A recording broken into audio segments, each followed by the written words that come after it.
Press record. Make sure the mics are on. Bring all that down and bring the agenda up. I guess that's where it goes, right? Camera's above the clock. Okay. Right up there. Okay. You guys ready? You ready? She's gonna start recording. I'm ready. Robert, are you ready? Does it matter if I'm ready or not? Not really. No. Just So let's just go. Just courtesy, Robert. A little bit of courtesy here. Well, I appreciate it. What your feelings hurt. I appreciate that. Well, I'm not crying. Yeah. Are we recording? We good? Okay. All right, we go. What the hell is March 21st, I guess it is. Please stand and join me for the March 21st council meeting. Pledge allegiance. Pledge allegiance to the flag of the United States of America and to the republic for which it stands, one nation, under God, indivisible, with liberty and justice for all. Roll call, please. Councilmember Hagan?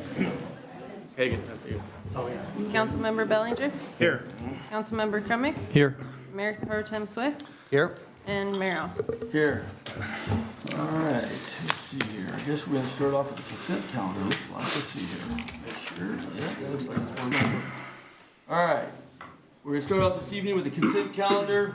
These items are considered routine in nature and act upon by a single action unless requested by an individual council member or member of the public for special consideration. Do I have a motion? Yeah, Mayor Alves, regarding item number 2, I will be refraining from voting on item number 76799. I would move to approve the balance. Second? We have a motion and a second. All those in favor? Aye. Motion carries 5-0. Very good. All right, let's see what's in here this evening. Okay. We have item number 5, it looks like. Item, accept the work completed for the energy service contract. That was part of the consent calendar. Yeah, that's part of it. Okay. Let's go to staff communication. Staff. Thank you, Mayor. Before you, we have the Treasurer's Report, Police Department Activity Report, Animal Control Report, Recreation Department Report, Development Services Report, Building Department, Public Works for both January and February, and then the Water Department Report, all for February. If you may recall, at the last meeting, the second meeting in January, the Public Works Department report for January, or excuse me, for January was not ready, and so it is included in this report. And if you have any questions on anything, all of us are available except for Justin, who's on vacation this week. Okay. So he is not available on the Council members, is there any questions regarding staff communications? I have none. I've got a quick question for Chief. How are we doing on outfitting the new police cruisers? Right now, we're waiting on bids, but I think we're waiting for an opening at the company in Fresno Okay. for the new one. We're still waiting on vehicles. Awesome. Okay. I had one for Dominique. You remember we talked about the roads and the sidewalk repair stuff? Did you find anything out on that? Or? Yes, that was going to be on my staff communications. Okay, sorry about Did you that. have anything else, Chief? Yeah, I do. Well, let me go ahead and let him finish, and then I'll apologize. update that. Just to make Jumped the gun council there. aware, Sunday night, one of our officers found a suspicious vehicle parked in front of one of our schools. Good old-fashioned police work. He sat on the car, and sure enough, somebody came hopping over the fence, ran to the car, found reason to stop him, and arrested him for burglary. Oh, good deal. Those kind of SB laws are threatening that kind of police work, just so you're aware. You'd be more specific. Reason to contact, reason to stop, reason to detain, all that stuff. And SB, which one is it? Right now, I'm thinking it's 1312, if I'm not mistaken. Okay. I'd have And to that go. is what's basically restricting those types of activity? It's calling into question reasons for stops like that. Interesting. You mean like Because they're investigative. They want to go for a hardcore violation or something on view, something you could see right now, not just, hey, I think you're in the area, I think you might be this, and we're just going to talk to you. Has It's 1312 already been passed through the Senate? It's part of it started. It all falls in line with reporting and stop data and all that stuff that's been going on. Just So is the League of Cities opposing it? they tried. They tried. Okay. So the act itself, if your police officer seen someone jump a fence on a closed campus off hours, was not enough to initiate No, stop no, at that that's point? trespass. Oh, okay, you're allowed to do it at that But point. found a reason to stop the car, because I'm not sure if he hasn't completed the report, but I'm not sure if he saw him with something, but just because you're jumping a fence, I was getting a ball, I was getting my dog, there's always a reason. Gotcha. Okay. Is there any more communications, gentlemen? Yeah, I have a couple. Go ahead. So I'm just looking for an update on the wastewater treatment plant. I know that we had awarded that contract to Blackwater. I just wanted a little update on where we're at with that. Sure. So we had a meeting, what do you call it when you have your first, a kickoff meeting, a few months ago. And so they're moving forward with getting the design going. They have asked for a lot of documentation on our plant, and so we've provided them the past 6 years of groundwater reports, discharging permits, all kinds of information that they're using to move forward with the design. We are supposed to meet with them in the next few weeks. They did reach out to us last week to meet, to reconnect on everything, make sure they have everything that they need to move forward, and then start getting everything together to design the project. And just correct me if I'm wrong, but we awarded that contract. That was for full plans, for the research, for the design, for the future water upgrades of the wastewater treatment plant. Is that correct? Wastewater treatment plant modernization, correct. Or And that doesn't include funding for the actual construction of the upgrade. That's just the plans, correct? correct. And what is going on with the USDA funding grant for the wastewater treatment plant upgrade? Is there any update on that? I don't know of a USDA grant for wastewater. I know that Andy with PACE had brought it up a few times that there is funding available through the USDA for wastewater treatment plant upgrades, and you don't have any information about that right now? I don't right now. I can look into it. Typically, when you're trying to move forward with applying for funds for a project, they usually want the design to be completed. And so we do trigger ourselves for water, wastewater, and storm projects, that once we have a shovel-ready project, that we would start looking for that grant funding to be able to apply. And what is the estimated time for the completion of the study that Blackwater is doing? The design is The for design. June. June of this year? June or July, yes. June or July, okay. Yeah, it's a J. And then, this also falls under this, the SSJID stuff that we've been talking about as far as hooking up with them and, you know, what's going on with that? So at the last, a few meetings ago, I updated the council that the option that the council had moved forward with selecting did not meet SSJID standards and specifications for what they'd like to see the city move forward with on project. So we haven't really moved forward on anything yet because we just haven't been able to sit down with Public Works and discuss the water and what needs to be done to make that change. I have received some messages, I believe on Friday, from Pace, who's inquiring. I haven't gotten a chance to give him a call back yet, but in the past, when he's asked us, I have told them we haven't been able to move forward yet, so we're not there yet. Sure. And so it's our staff trying to address the issues that were brought up by SSJID, and then either working with Pace or whoever we end up working with to address those issues. And that's fine, and because I think a lot of these things can get left by the wayside if we kind of forget about them and they move on. And I know that we had talked about connecting with SSJID for the purposes of blending surface water with our groundwater, which ties into the whole Sigma Act, et cetera. And I think that's something that we should stay on. I know that Andy has reached out to me personally saying he would offer his services to review plans or ideas at no charge. Sure. And he seems to be very willing to help us with that. Obviously, he works for a company that, you know, does this kind of thing, but I think that's something we just need to kind of stay on top of and not let go on the back burner. Definitely, and we should have some time freed up because a lot of the time with Public Works staff has been taken up with the bathroom over the last several weeks. And then our superintendent's out on vacation, and so it's just coordinating all of us to get together to move forward on hashing that out. Okay, thank you very much. Another thing for the well update, where are we on the new well, also with Blackwater, I believe? Blackwater as well. That's well 1A, which is the replacement well for our original well number 1. We just received the completed agreement last week. And so we're also going to be setting up a kickoff meeting with them to discuss moving forward on that project now as well, now that we've been signed off by the And that funding is coming from where, again, to do that well? It's the State Department of Water Resources State revolving loan. We've already secured that. We've secured it. It just took a while for them to get all the paperwork processed and accept all of our submittals. But we did receive confirmation last week. And when is the estimated time for them to start drilling that new well, constructing that? We're gonna go over that at our next kickoff meeting, and I can provide an update at the next meeting. Project's been delayed, probably a lot due to COVID, because a lot of the state offices don't have people working in the offices. The paperwork for this application probably took over 2 years to get completed from start to finish. And so we will be able to move forward, and I can give you that information after we have that kickoff meeting. When's that kickoff meeting supposed to be?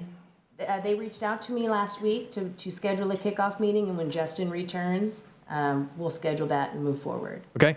Another thing, the Hogan Park bathroom, I think it looks fantastic. And I talked to Justin a little bit, but when is that scheduled to be up and running? That I'm not sure of. I think he said maybe 3 weeks, because they also have to make it ADA compliant. Yeah, and- they're gonna be laying some sidewalk around the building, Okay.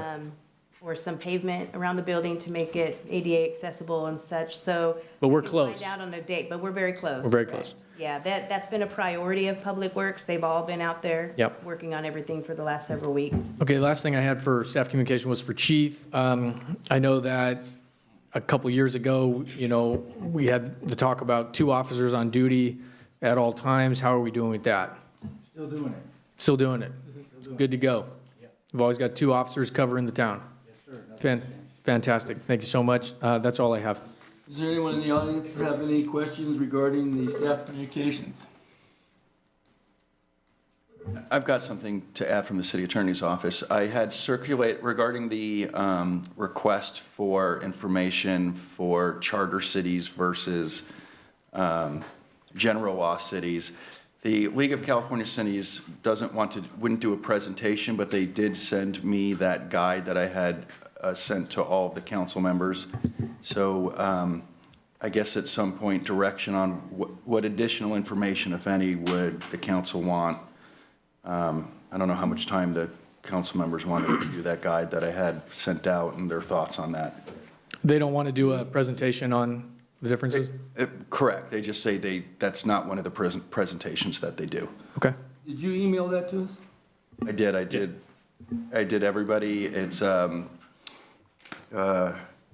forget the title of it, but it's one of the publications. There it is, the publications from the League of California Cities that discusses charter cities and the benefits of charter cities and so forth.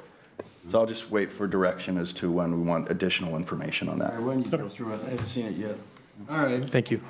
Is anyone online? I'm sorry, one sec. Go ahead. And Mark, with that, can you, look into what kind of common pitfalls have occurred? I know some cities that, I think Stockton was charter at some point, right?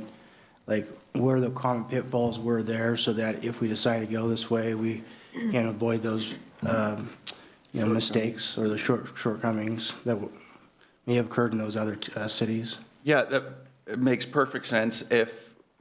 When this council's ready for a presentation, I'll go ahead and put a presentation on, since we have that information, and I'll try to reach out to some of the other cities to see if they've got their, they'd like to give their input on their thoughts of cities.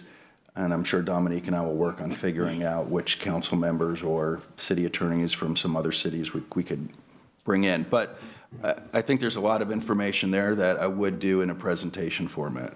It sounds like a pretty interesting idea, so I just want to make sure that we could potentially look at that, but at the same time, make sure we don't make common mistakes. Yeah, I would echo what Councilman Hagan says, I was, at the last meeting, I was planning on asking to put this on the agenda for a future meeting tonight during council communications, but since we're talking about it, I think a workshop on charter cities versus general law cities would be something that we should inform ourselves of. And so, Mark, if you want to put that on, I think that we should schedule some time for that tonight. Well, if there's a consensus, if you get a consensus or you get a second, then I'll go ahead and start planning that and get back to the council on. So wait for council communications to do that? Yes, that'd be better. Either way, I can't really, I'm just asking for consensus from the council to move forward to do something like that. Okay, sure. Versus just one. Yeah, Absolutely, thank you. sure, thank you. Okay, is there anybody in the audience has any input on what we just covered on the staff communications? Anyone online, phone? All right, hearing Mayor- none. I'm sorry, Mayor. Can I provide one piece of Of course, information from Finance? absolutely. I just wanted to let you know, back in December, you approved, I think it was 8 vehicles to go to surplus to be sold. We have received the funding from that. We received $18,317.50. And where's that money go back to, Claire? The majority of that will go back to general fund. There is one portion of it that'll go back to the water fund because there was a, Water truck? yeah. Okay, water department truck, very good. All right. And then I had one additional follow-up Go that ahead. Councilmember Hagan had brought up regarding Go the ahead. sidewalks. I did check with our transit coordinator, John Ando, regarding the LTF funds that we talked about at the last meeting. And his response was that, yes, it could be used for sidewalks. The funding is very broad and open. Repairs, replacement, construction, repaving to streets, bikeways, sidewalks are eligible. So it has not been city's practice in the past to use it towards sidewalks. We've basically taken it and funded it towards streets and roads, and then found other sources. And typically when we do things to streets and roads, if it doesn't have a sidewalk, we usually find the funding to put the sidewalk in at the same time if the sidewalk is lacking. But it can be used for sidewalks. Is there a surplus that can be used for these situations that were brought to our attention the other day, as far as the gentleman that hit his head on the sidewalk? Yeah, Like, do we have, it's not funds that we can earmarked for allocate for that that? at this time. okay. So if we were to move forward with earmarking it for such uses as that, we can move forward and see if that's something that we need to talk with the. We can look at that for the next budget. Yeah. I say we're coming up on the next budget in what, June, right? Yes. Yeah, so we're already putting in the works on the budget, so. We can add that to something to look at at budget time. Yeah. However, so in the meantime, will those monies be set in there waiting for a street project or additional city sidewalk projects? And the reason I ask that is because I think that'd be a great idea to us to make sure our ducks are in a row with any of the city sidewalks that are questionable. It's a little bit easier to, mention to a homeowner about their issues if we've got our act together, and if we don't have our act together, then it shoots a hole in our, requirements that we're putting on the citizens. Correct. We can look at that at the budget time, because at the same time, we'll be providing our capital improvements for the year and what projects we'll be doing that fiscal year, and we can determine whether or not the money needs to be put into one of the roads projects, or whether we can utilize it for the sidewalk repairs. Okay? Nobody else? Nobody online? That brings us down to matters presented from the audience. Oh, I did have one other item. Go ahead. I'm very sorry. Not a problem. Should I do it before or after? Do whatever you Want me like. to speak first? It's what, It's the update on the. What is it? I was gonna do it at staff communication. and stick with the plan. Okay, so staff communications, and so I've been in discussions with members of the city council, individually, groups, those type of things regarding the Irwin Village project. And so I know that there is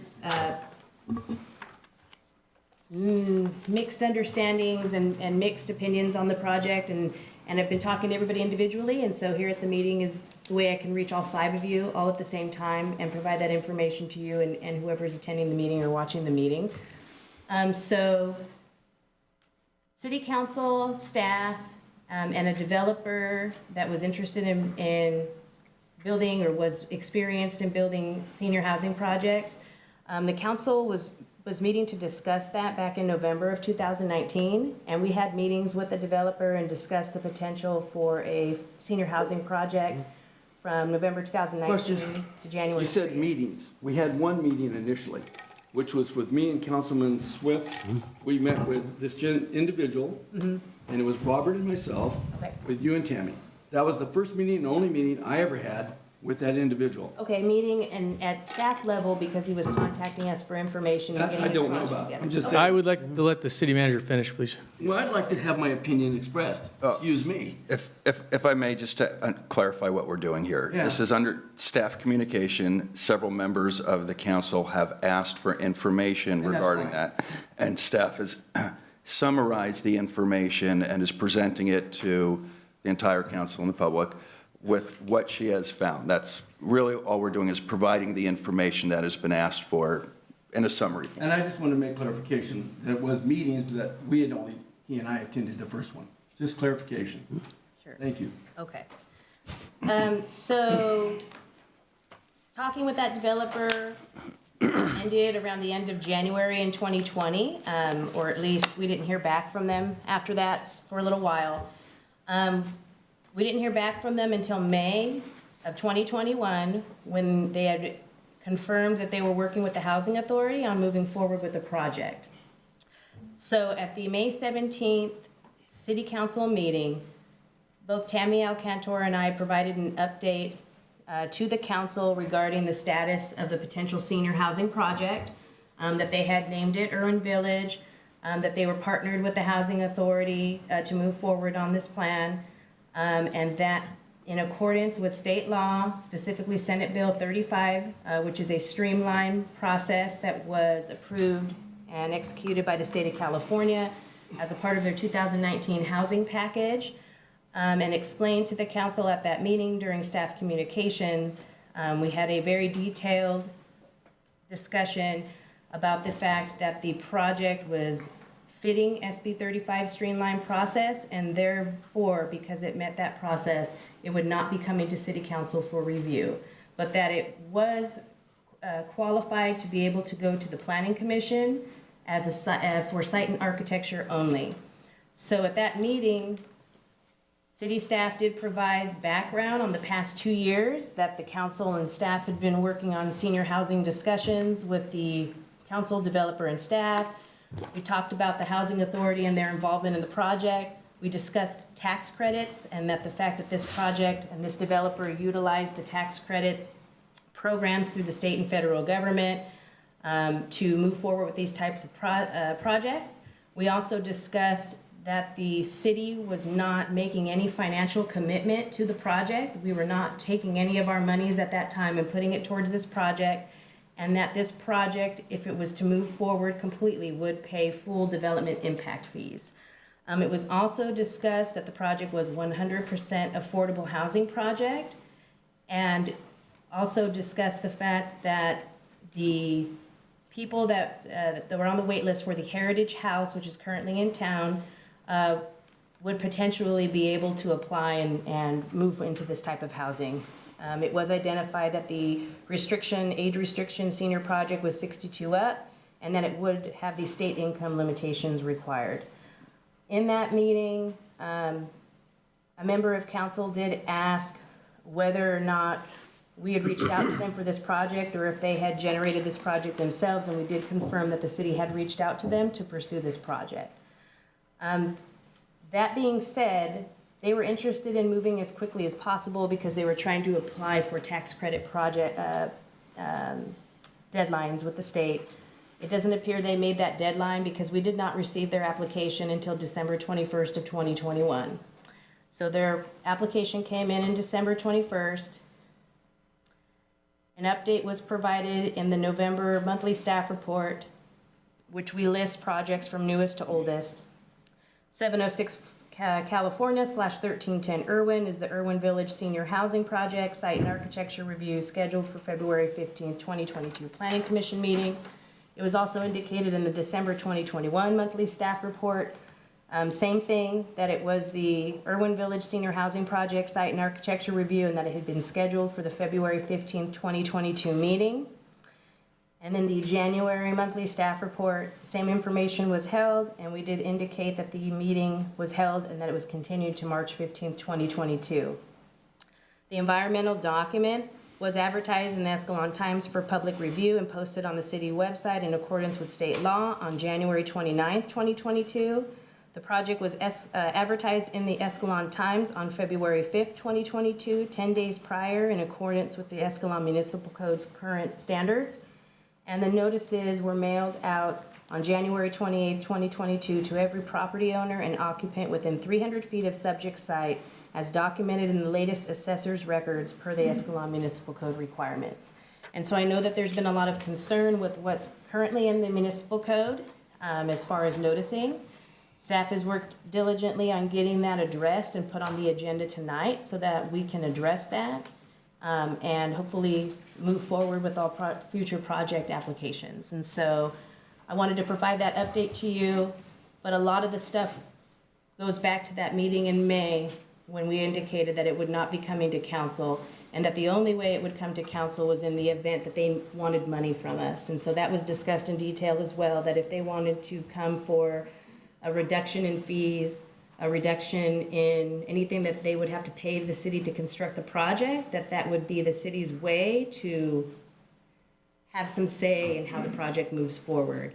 But that we did indicate that because it was a 100% affordable housing project that would be regulated in accordance with whatever regulatory agreements they have through the state and federal government, that they would be limited on things that they would be able to provide to us because of the government involvement in their package. So I just wanted to provide that update to you. All righty, Thank you. Thank you. Now, go ahead, do you want something? I just want to say thank you. Sure. All right, thank you, good. Now, again, anyone in the audience have anything to add? Anyone online? Okay, so we're gonna move. We're moving to, I believe we can accept it. It's anything else. We've been doing this the way it goes. They talk, you have responses. Well, it's not a discussion item. I would suggest that any member Well, of the matters public. presented from the audience, you can do it then. That's exactly right. That's And what I I'm was. gonna call for it right now, and you come up right then, please. All right, all right. Matters presented from the audience. You could stay. Matt, the public? I wanted to read the little disclaimer. All right. The public may address the city council on any item on the agenda at the time that item is called. The public may also address the city council on the item not on the agenda that is within the authority of the city council. Each speaker is limited to a maximum of 5 minutes. Unused time may not be yielded to another speaker. The determination of whether an item is within the authority of the city council is discretionary decision made by the mayor. You may, go ahead, thank you. Elsa Sandoval, 1724 Sanchez Way. Thank you. My issue with what was read, I wasn't here for all those meetings. From what I'm hearing is the county, or I guess the state of California, completely ran around our council, our representatives. I don't give a rip what California and the county says. We vote you in. You vote, you hire who sits over there. You're here for one purpose, to protect our interests, our community. No other purpose. Yes, the city has to run, but it has to run in a way that meets our needs. No other way. Otherwise, why do I pay my taxes? Why do I even live here if we don't matter? Now, I realize all the, ooh, gee, the county and this and that. No mention of Section 8 and what it represents. That is the omission. That is the lie by omission. Nobody, apparently, with that very first meeting or any other staff meetings and all the people involved with this, discussed that it was Section 8. That there is a priority system on how to get into this housing, and Escalon residents would not qualify for that. That seems to be omitted.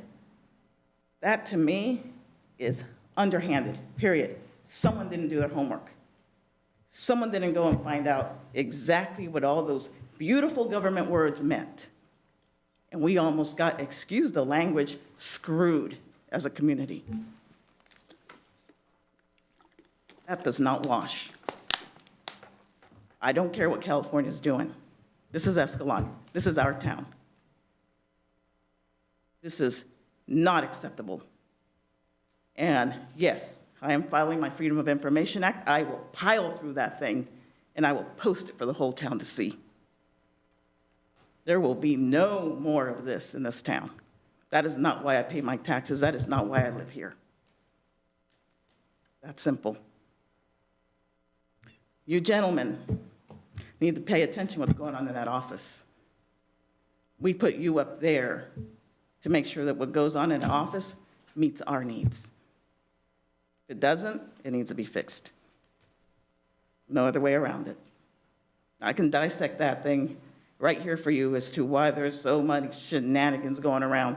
May not be illegal, doesn't make it right. That's simple. Thank you. Is there anyone else who'd like to come up and speak? Sean Stroman, Yosemite Avenue. Merriam-Webster defines leader as the person who leads or commands a group, organization, or government body. So I have a rhetorical question for you five. Who's the leader?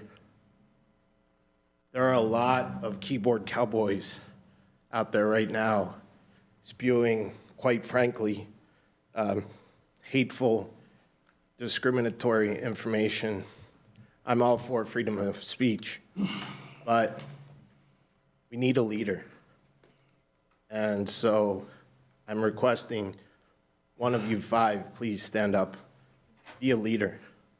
I'm not here to argue Ms. Sandoval's point, but the fact remains is that Escalon residents could not be given preferential treatment because of the federal government Fair Housing Act. We need someone, one of you five, or our city attorney, to have the cojones to stand up and say, listen, this is an official statement from the city of Escalon on Irwin Village. Because right now, none of that is happening. And there are keyboard cowboys that are continuing to, quite frankly, spew false information about Irwin Village. I'm begging you, please, stand up and do the right thing. Don't be worried about if you're going to be reelected or not. Do the right thing. That's why we elect you in the first place. Thanks, Sean. Next person, please. Ronald Gray, 3378 Edgetown Street. To continue with that, doing the right thing. We're talking about a budget. We can't fix our pool. We can't fund our police department. We can't fix our city. Can't fix our parks. Let's start looking at what our office is paid. Okay, going by the 2019 list that you can look up online, our city manager is paid $205,000, almost $206,000 a year for a population of 7,538, which that breaks down to $27.32 per head that lives in this town. Let's go over to go over to Oakdale. 3.04 times the population. Their city manager makes $11.50 per person in town. Ripon, 2.09 larger than us. They make $13.51. Riverbank, 3.24 times our size of our little beautiful town. $7.83 per person in that town. Look at Sacramento, big city, almost 501,000 people populating that city. The city manager makes 56 cents per head that's populating that city. And you wonder why we don't have 911? You wonder why our own police department's not even open. We can't even fund for a cruiser. I remember when I moved to this town in 2004, this wasn't a problem. It is now. I am so irate about it. I'm mad. 5 years ago, the city manager here, okay, salary was $134,261. Why the huge increase? And our population's only grown 286 people in 5 years. So it went from $18.51 per person occupying this beautiful little town to, $27 per person? No. That's our problem, why we can't fix our town. That's why we can't pay for anything. This office is overpaid. It is. It's astronomical. I mean, Manteca, big town also. They're almost 10 and a half times bigger than us. Yes, their city manager makes over $317,000, but it breaks down to $4.01 per person occupying the town. They have huge business. That's why they've got that type of money. We don't. Our town is falling apart because you just look at it. Look at the numbers. That's where our problem is. And unfortunately, gentlemen, it's time for you to take control of your budget, take control of this office. I think you guys can do it. I believe and trust in you. But there's a lot of underhanded things that have happened. Your town isn't believing that much. Part of it starts with the office. Gentlemen, I think I know who our leader is, and I know things are going to happen. But part of the problem is our budget. We're paying way too much. Way too much. I'm sorry. Every other town, their police chief, their fire chiefs make more than the city manager. More. Because they're putting their lives on the line. They have to go out, stop people, possibly get shot, or die in a burning building. I'm sorry. But a city manager shouldn't be making this type of money at all. And like I said, $27 per person? Yeah, like I said, everything around us, it's half or less than that. According to the 2019 information that's online that you can pull from the state, what each department gets paid. So these numbers are accurate. I mean, who knows what it is now in 2021, if there's been increases or more. But as of 2019, this is astronomical. No wonder we can't fix anything in our town. It's time. Change needs to happen. Thank you. Thank you. Anyone else like to come up? This is an opportunity for you to come up and express whatever you got on your mind regarding anything you want to talk about.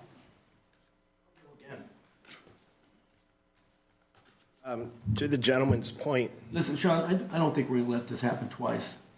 Well, I think we're allowed you once, and I think then we rotate around, and if that's it, then we move on. I don't think he exceeded his 5 minutes. I think he should be allowed to speak. Mayor House, all I wanted to say was, you have to, if you're looking at those numbers such as 201,000, those include medical, dental, all of the benefits as well. It's not just a cash payment. It's not just a salary. Yeah, That's where the true cost is. I think they were comparing apples against apples, though, Sean. I don't think they were separating those costs. All right. Are we? You don't know. Mr. Attorney. No, I was just going to mention Go that ahead. some of this information is going to be brought up later on the actual agenda item regarding the appointment of a city manager. Also, the fact that the repeat people that come up, what's the ruling on that? Generally, no, you have one chance unless the council or the mayor allows people as a general rule to come back up to use up the remainder of their 5 minutes. We don't have it written down, the rule that way. It's however we've done it in the past, which as long as I've been here is you get one shot. Okay, well, thank you for your clarification. I needed that. Okay, but again, we will allow additional time if it's pertinent, and we feel it's pertinent. All right, now, is there anyone else? Go ahead. Sure. Well, You let Sean, let her. I can't do one and not the other. I'm going to actually jump off of something Sean said. Here's the apples to apples right here. I'm going to compare simply to Escalon Riverbank, okay? Riverbank is 3 times our size. They had a massive tax base, not just because of population, because of all those businesses we all see there. Sure. They have a massive tax base. So here is literally the benefits package and everything, broken down, the overtime, you name it, it's right here, and you can get it from that public website that breaks down every single city in California called transparentcalifornia.com. Okay, this is, of course, 2019 info, So it's apples, apples. Excuse me, I have to intervene here. I think this is highly inappropriate to talk about the compensation package for a city employee when it is on the agenda at a later moment. I think that we need to adhere to the agenda at this point. We could have people going back and forth talking about they think our interim city manager is paid too much and comparing other cities. And I think frankly, all it is stirring up more divisiveness and what we've got going on right now. We understand the issues. We all understand what's going on Facebook. I think at this point, we need to move past that, continue on with this agenda, and try to move on to further items. Okay, I'm not on Facebook, so I really don't know what you're referring to. All right. I'll just tell it. I would adhere that we ask that we adhere to the 5 minutes. I would adhere to the fact that I allow her to speak as the mayor. I'm letting her say, we had Sean has, I'm gonna let her have hers. And from now on, please address us so we can address this. All right, go ahead. City manager, $205,000 a year. That's package included. Okay? $10,000 a month paycheck. Riverbank city manager, $191,000 a year. He makes less for the city that he has to manage. Really? How does that work? 3 times bigger, that tax base? He makes less money. This is 2019, apples, apples, public website. Not messing around anybody's personal info. Public website. He makes less. Wonder why we can't approve our stuff in Escalon. What am I taxpayer money going for? That's the totality of the city manager, 2019. Yes, same Okay. apples, apples. Yes. You're welcome to have a copy. Yeah, do you mind? Yeah. I want to make sure the city clerk and the HR and all those other positions are included. But if you go onto that website, it'll break down everybody in every city, 100%. All right, I want to thank you for that, thank you. We shouldn't be afraid to expose, it's not exposing, this is public information, you can get anywhere and see it. If our citizenry is concerned enough to come here and have to express this, I'm going to allow it. I don't think it's improper, I think it's just information that anybody could have that they're bringing to the front. Right there.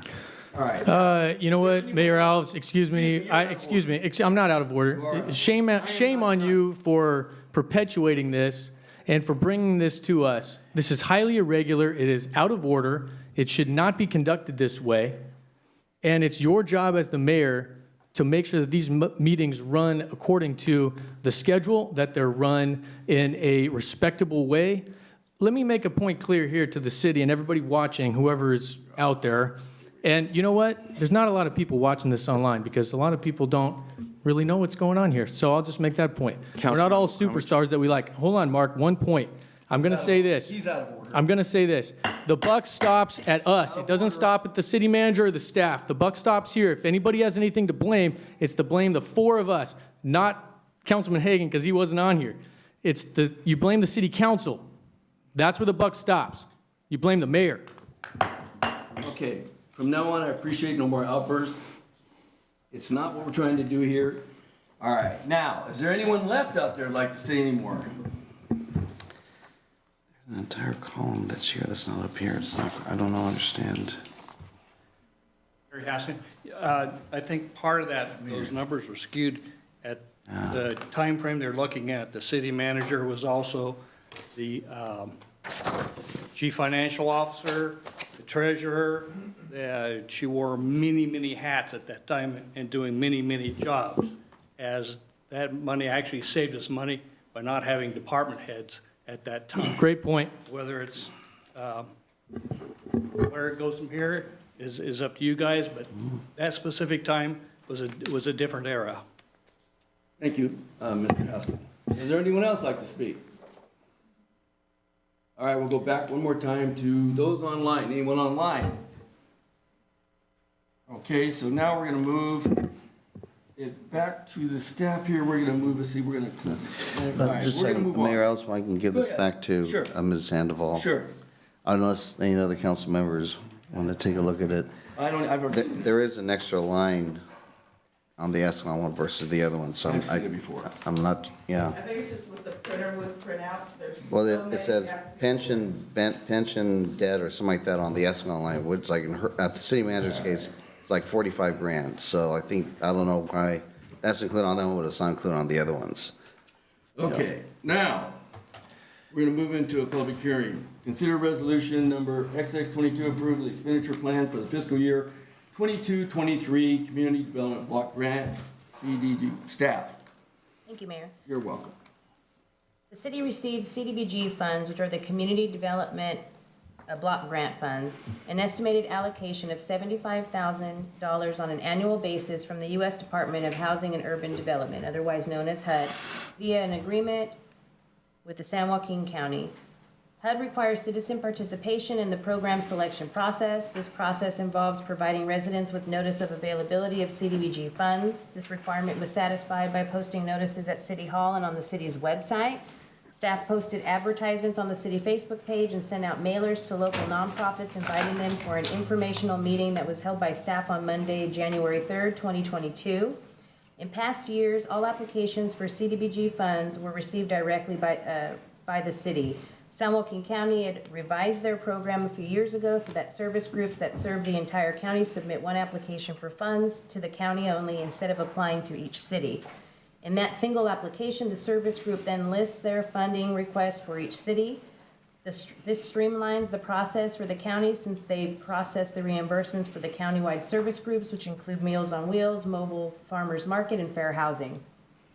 15% of the $75,000 allocation can be used towards the assistance of service groups. The county has informed us that they received applications requesting funding from the city of Escalon from Fair Housing, Mobile Farmers Market, and Human Service Agency. These programs support Escalon residents either directly or indirectly. The funds requested by service groups this year totaled less than the $11,250 the city can offer. Since the allocations are use it or lose it, it is recommended to award the service groups more than they requested to fully spend the allocation. The service groups have been contacted about the potentially larger award and have all indicated that they can utilize the additional funds in Escalon if awarded. The city is submitting one application to recoup the administration costs of the CDBG grant program. This public hearing is being held to receive comments from the public on the applications received for the fiscal year 2022-2023, and for the city council to consider approving funding of these CDBG programs. It is recommended that the available funds be approved and programmed as follows. For organizations requesting service funds for 2022-2023, 3 service groups submitted complete funding requests. First one was the San Joaquin Fair Housing has requested $1,000 to be allocated for the Community Housing Resource Board to continue the city's contribution to provide fair housing services to low moderate income persons. This is the same amount as allocated last year. This program meets the HUD national objective of addressing the needs of low and moderate income persons. Program services are provided to the community free of charge. The mission of San Joaquin Fair Housing is to ensure that all members of our community have equal access to safe, affordable housing and to eliminate any discrimination in housing. Staff refers residents with landlord-tenant laws and rights questions to Fair Housing. This portion of the CDBG funds will be managed by San Joaquin County Fair Housing Association. In the current fiscal year, Fair Housing has assisted 170 Escalon residents with a total household size of 514 people. The second one is the Human Services Agency, which is requesting $3,500 to support their Meals on Wheels operations for the city of Escalon. Staff recommends the council consider approving an award of $4,500, which is an increase of $1,000. Meal on Wheels delivers meals to homebound seniors ages 60 plus. The funds requested will be spent on the purchase of meals, 5 frozen meals along with fresh fruit and milk, delivered once a week at seniors' homes. Council approved similar requests over the last few years. Although not requesting CDBG funding for it, this year the Human Services Agency will continue to provide meals to non-homebound seniors at the Escalon Congregate site and the Community Center Senior Room. Additional funds will be used to offset a larger portion of meal costs. The third one is the Emergency Food Bank and Family Services of Stockton/San Joaquin, requesting $2,500 be allocated to their mobile farmers market program. Staff recommends the council consider approving an award of $4,500, which is an increase of $2,000. A specially equipped mobile farmers market vehicle staffed with a nutrition educator and assistant serve the CARE program once a month. They provide nutrition education through on-site cooking demonstrations that focus on healthy food preparation, appropriate serving size, the role of diet in preventing disease and chronic health conditions, nutritional content of food items, and more. Upon conclusion of the presentation, participants receive 10 to 15 pounds of fresh produce. The monthly site visits are conducted in 1-hour increments. The additional funding would be used to add sessions or explore additional delivery sites in Escalon. The city usually receives a request from the Second Harvest Food Bank to support their food assistance program, the Senior Brown Bag, and Food for Thought programs. Although Second Harvest did not submit an application this year, they do continue to provide the above-mentioned services in Escalon. Staff is applying for one city application described below. The City of Escalon Community Development Department is requesting $1,250 be allocated for administration of the Cdbg program. This funding will reimburse the city for costs expended on staff time, postage, advertising, and supplies related to administration of the Cdbg program in Escalon. Service agency applications are available upon request for review. Organizations requesting project funds for 2022-2023. The city received one application for the remaining $63,750 of the Cdbg allocation for projects. The application was from Delta Community Developers Corporation for the Irwin Village Affordable Senior Housing Project proposed at the corner of Irwin and California Street. The applicant subsequently requested to withdraw their Cdbg application after notifying the city that they would not move forward with the project. Therefore, with no other project applications received, the remaining $63,750 will revert to San Joaquin County to be utilized by another jurisdiction somewhere else in the county. Cdbg CARES Act funding. As a result of COVID-19, the U.S. Department of Housing and Urban Development allocated additional monies in 2020 and 2021 under the Cdbg CARES Act to local governments to assist those affected by the pandemic. The City of Escalon has $52,862 to expend on CARES Act eligible activities. The current expenditure plan for these funds is to provide meals to seniors at age-restricted senior housing facilities in Escalon from local Escalon restaurants. So attached to this is the resolution for the item. The resolution breaks down the programs and their distributed amounts, and if you have any questions, you can ask staff, and then we do need you to open the public hearing for public comment. Thank you. Thank you. All right, before we go out there, we can go here first. Gentlemen, is there you want to add anything here? David? I think it's a good program. Looking forward to seeing some movement to help our community. Very good. I would second that thought too. Peter? No, I think that was a good question, or a good statement. Okay. Now we're going to open it up to a public hearing. If you have some comment regarding this issue, please come to the podium and we'd like to hear what you have to say.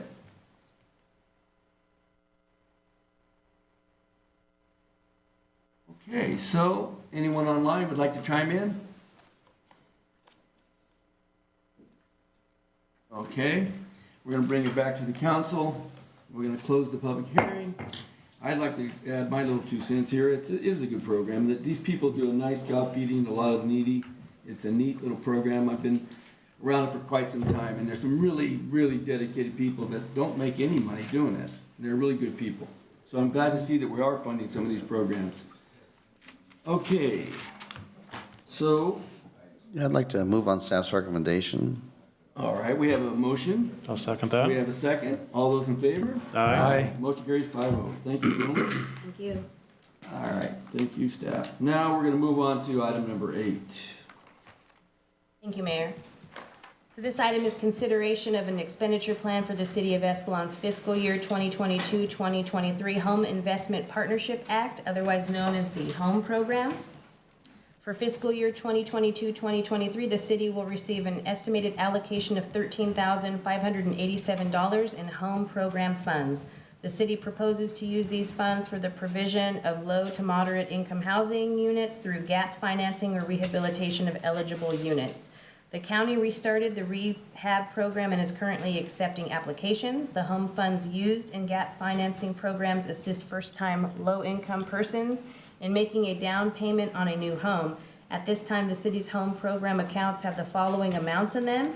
Our gap program has $20,075, and our rehab program has $20,071. HUD requires citizen participation in the selection process. This process involves providing residents with the notice availability of the CDBG funds. This requirement was satisfied by posting notices at City Hall and on the city's website.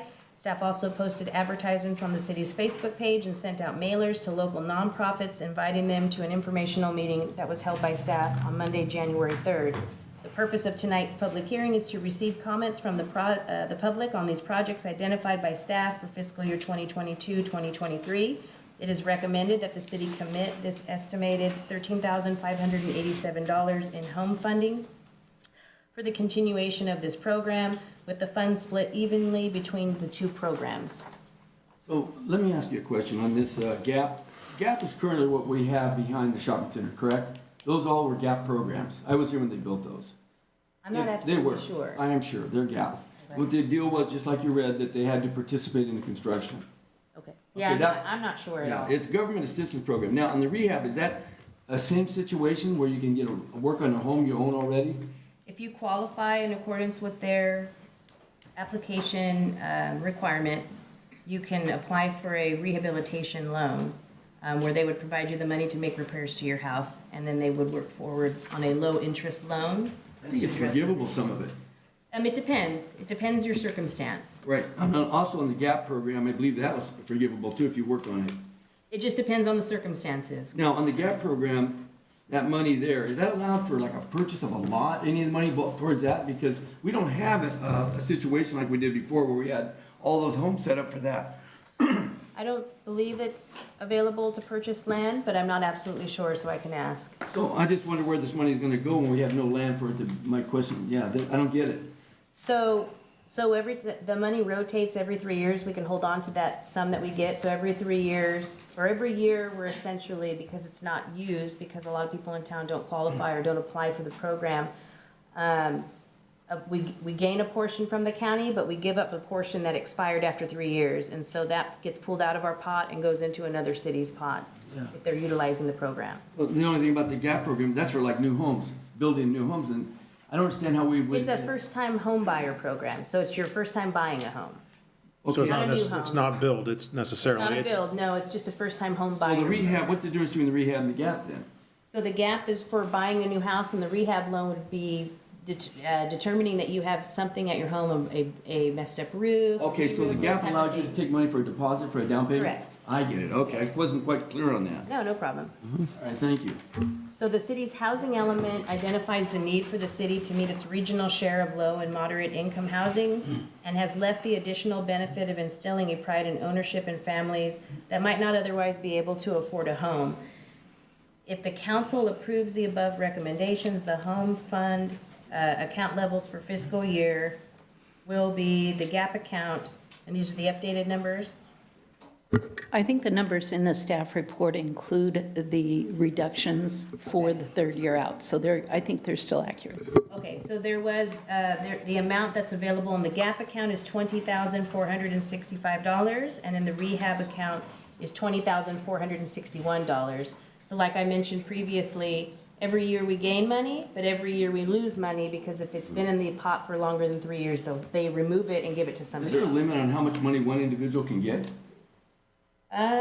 I'm not sure, I think it just depends on their income. I could find out. So it's based on your income is what you're allowed? Yeah, the programs are all income-based. Are we advertising this to the citizens so they know it's aware, they're aware that it's out there? We are, yes. We put advertisement on our Facebook page. We send out mailers to the local nonprofits, because a lot of our local nonprofits are the ones who work with individuals that maybe fit that need. And so we have flyers as well. Anybody that calls in, we produce a flyer. We have a whole page dedicated to it on our website as well, where we have an updated flyer. When was the last time somebody used these funds? So I was just gonna go over that. So the county deobligates the funds that have not been spent and reobligates them to projects that are ready to move forward in other cities. The county updated regulations allow for 3 years of funding to accumulate before deobligating it. We've increased our efforts to promote these programs to residents. As Escalon has not had a GAP user since 2010, so the program hasn't been used in several years, and the rehab program hasn't been utilized since 2012. Is that because they're not qualifying, or is that because? Correct. Okay. Yeah, and currently there are no rehab applicants going through the process and none pending on the waiting list for approval. Staff has a page on the city website dedicated to these two programs where residents can obtain information. We've placed the website link on the city's Facebook page, and information appears periodically in the city's newsletter. So this is pass-through funding, correct? If it's not utilized. And we get this funding from the county?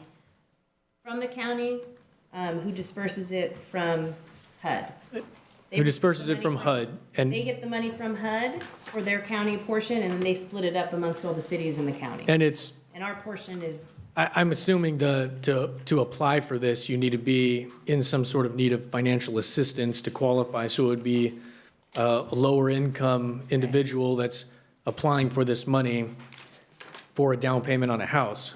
And Correct. $20,000, if they were to get all of that fund, wouldn't qualify for a down payment on any house in Escalon, I don't think, if you were gonna get unless you got some fancy loan. yeah, and their numbers update annually, just like the state's numbers do, and so they take those updated numbers and qualify things out. And so I'm not sure exactly how much people qualify for, and it just depends, because a lot of first-time home buyers are also open to other types of loans. Right. And So so, if we haven't used this funding, the GAP funding, in 12 years, and we haven't used the rehab funding in 10 years, the money just comes into our accounts and then leaves in 3 years, essentially? essentially. Okay, Yeah. thank you. Is there any like creative way that can be used that you're No, aware this of, or- money is very strict to its uses, yeah. Yes, We used to be able to use the community development block grant monies towards projects that would help, that was a presumed benefit to either seniors or low-income people, presumed. And so in the past, the city used to utilize it to update our corners on the sidewalks, the curb ADA stuff. ADA stuff. We used to use it for ADA improvements, that's correct. But then about, I'd say 5 years ago, HUD came back to the county and said, no, you can't use the money that way. They got audited. And so they basically let us know it's limited to these uses only. So we haven't been able to utilize it in that fashion. So we'd be approving this funding, but the chances of it being utilized are very unlikely. I mean, it just depends on who's interested. I mean, if you know people, or you think that, somebody knows or is trying to move into Escalon, or Sure. maybe downsize and they meet the income, they might be able to qualify if they've never bought a home before. So direct them to the city to get the application? Correct, yeah, to get the Okay. application. The county helps us a lot processing applications, because they have people that know how to qualify. They do all the qualifications and review. Okay, And so we give them all the information, let them know we update the flyer annually with the income limitations and all of the information, to kind of give them a good idea before they call whether or not they'd be able to qualify, and then you would contact them, and we get you in contact with them. thank you. We get more interest in the rehab than we do the GAP Right, in the last few years, but none of them have gone through that I've seen. So, okay, yeah. thank you. Where's the money reside when it's not being used? It just General fund? sits. Yeah.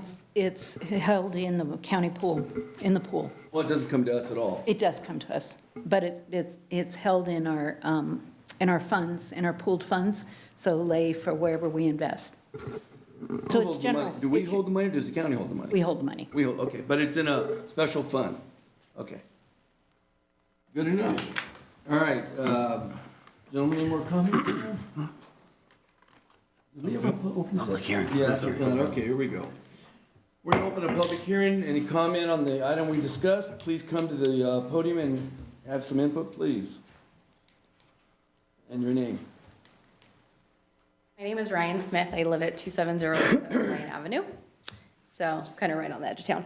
I just have a question. So coming here tonight and hearing about the rehab, I work in a senior-based industry. So my question is, for the rehab on potential, can it go to seniors needing upgrades like wheelchair ramps? Can it go to, grab bars that need, bathrooms that need to be remodeled, that kind of stuff, to have seniors be able to stay in their home that, have maybe experienced like a stroke, that can't get into the house, or they need something? Can that funding go towards that?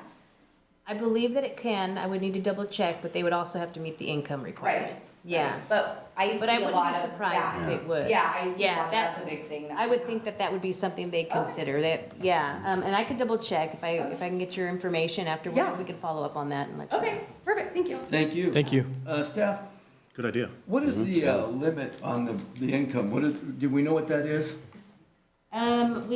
We've looked at that several times over the last year. It's that AMI table. I don't have it offhand, but I believe for one person, I want to say it was around 42, and for two people, it was 47. Interesting, 42 for one and then 47 for two? I believe, but it Doesn't will seem be much. updated by next month. Okay. So these numbers are going to end up expiring. That's their gross income?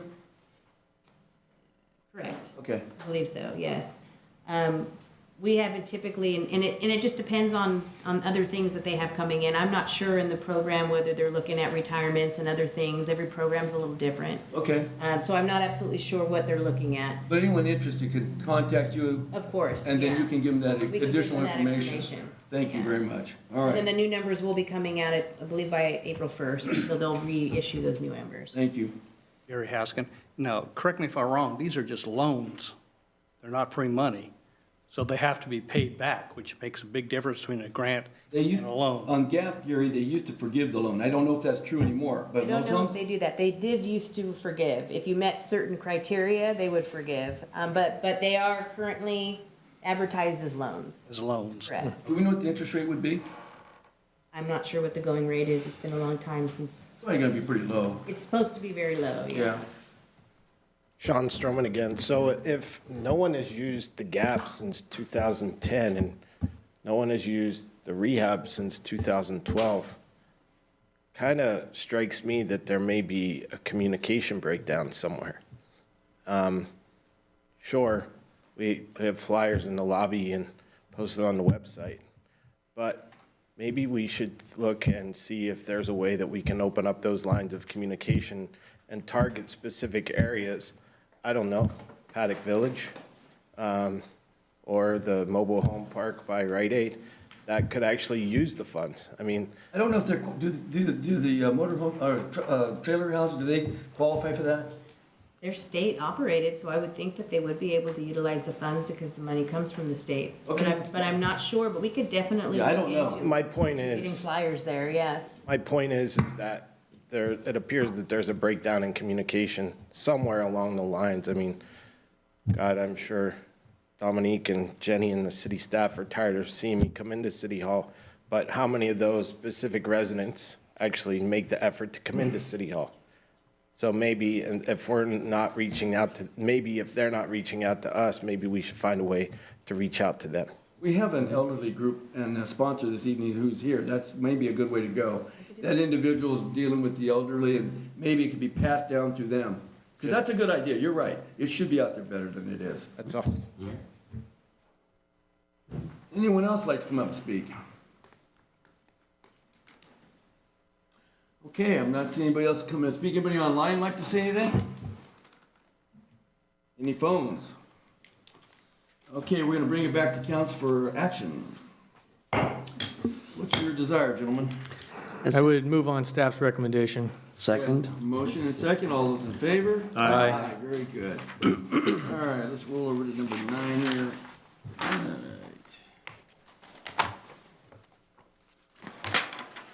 Okay, adopt resolution number, was that 2022, approving an appointment process to fill vacancy for the city council where California Code Section 36512 authorizes such appointments continued from the March 7th meeting staff. Thank you. Thank So you. we did discuss this item at the last meeting. items that were brought up by the council, we're updating, the purpose and intent stayed the way it was, and we added in additional ways that we would publish the vacancy. So I'm just gonna go ahead and read it because it's not that long of a document. So regarding vacancy appointments, in the event of a city council vacancy, the city clerk will work with city staff to notify the public of the vacancy, which includes posting advertisements in the local newspaper and on the city's social media pages weekly until application deadline.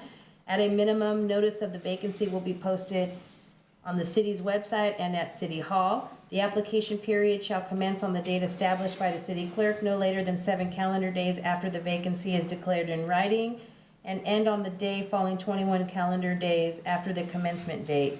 An individual desiring to fill the vacancy must submit an application during the application period. The city clerk will collect and provide all applications received within the application period to the mayor and each council member no later than 72 hours prior to the meeting scheduled for nominations or interviews. Such applications will be made available to the public at the same time. Applications received after the established application period shall not be accepted. The mayor and each council member shall independently review all forwarded qualified applications for the vacancy. The appointment process shall be as follows. 1, at the next scheduled public meeting of the city council, the mayor and city council shall collectively set a date and time to conduct interviews of all applicants who have submitted an application during the application period. 2, at the meeting set for interviews, any member of the public shall be afforded the opportunity to speak to the item prior to commencement of the interview process. 3, the mayor and city council will then conduct interviews. 4, public comment will be solicited and allowed again after the interviews.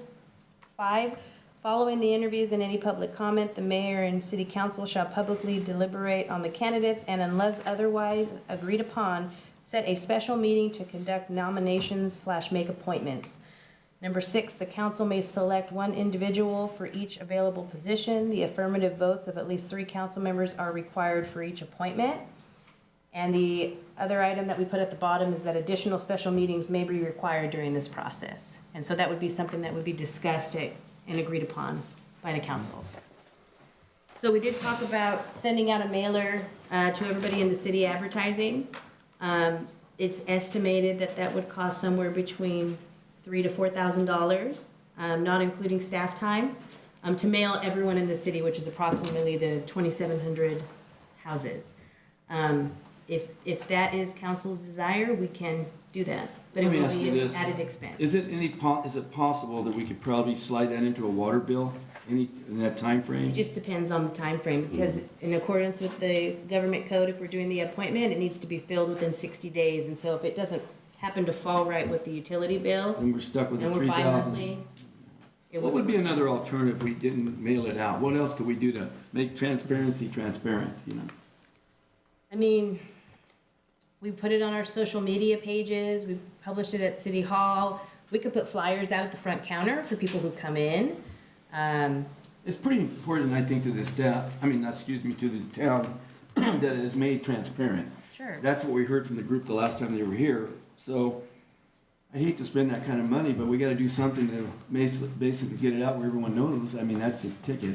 We could do additional postings at our other facilities like the library and community center. I would like whatever we decide, I'd like a consensus, of course, of the council. Sure. How often does this happen? Like, is this? Not very. It doesn't happen very often, but when it does happen, it's a quick period, and that's Sure. kind of the biggest struggle, is that 60-day window. You know, in most cases, I think we probably could fudge a little bit one way or another in terms of the person before they leave in order to meet that deadline on the mailer for the water bill.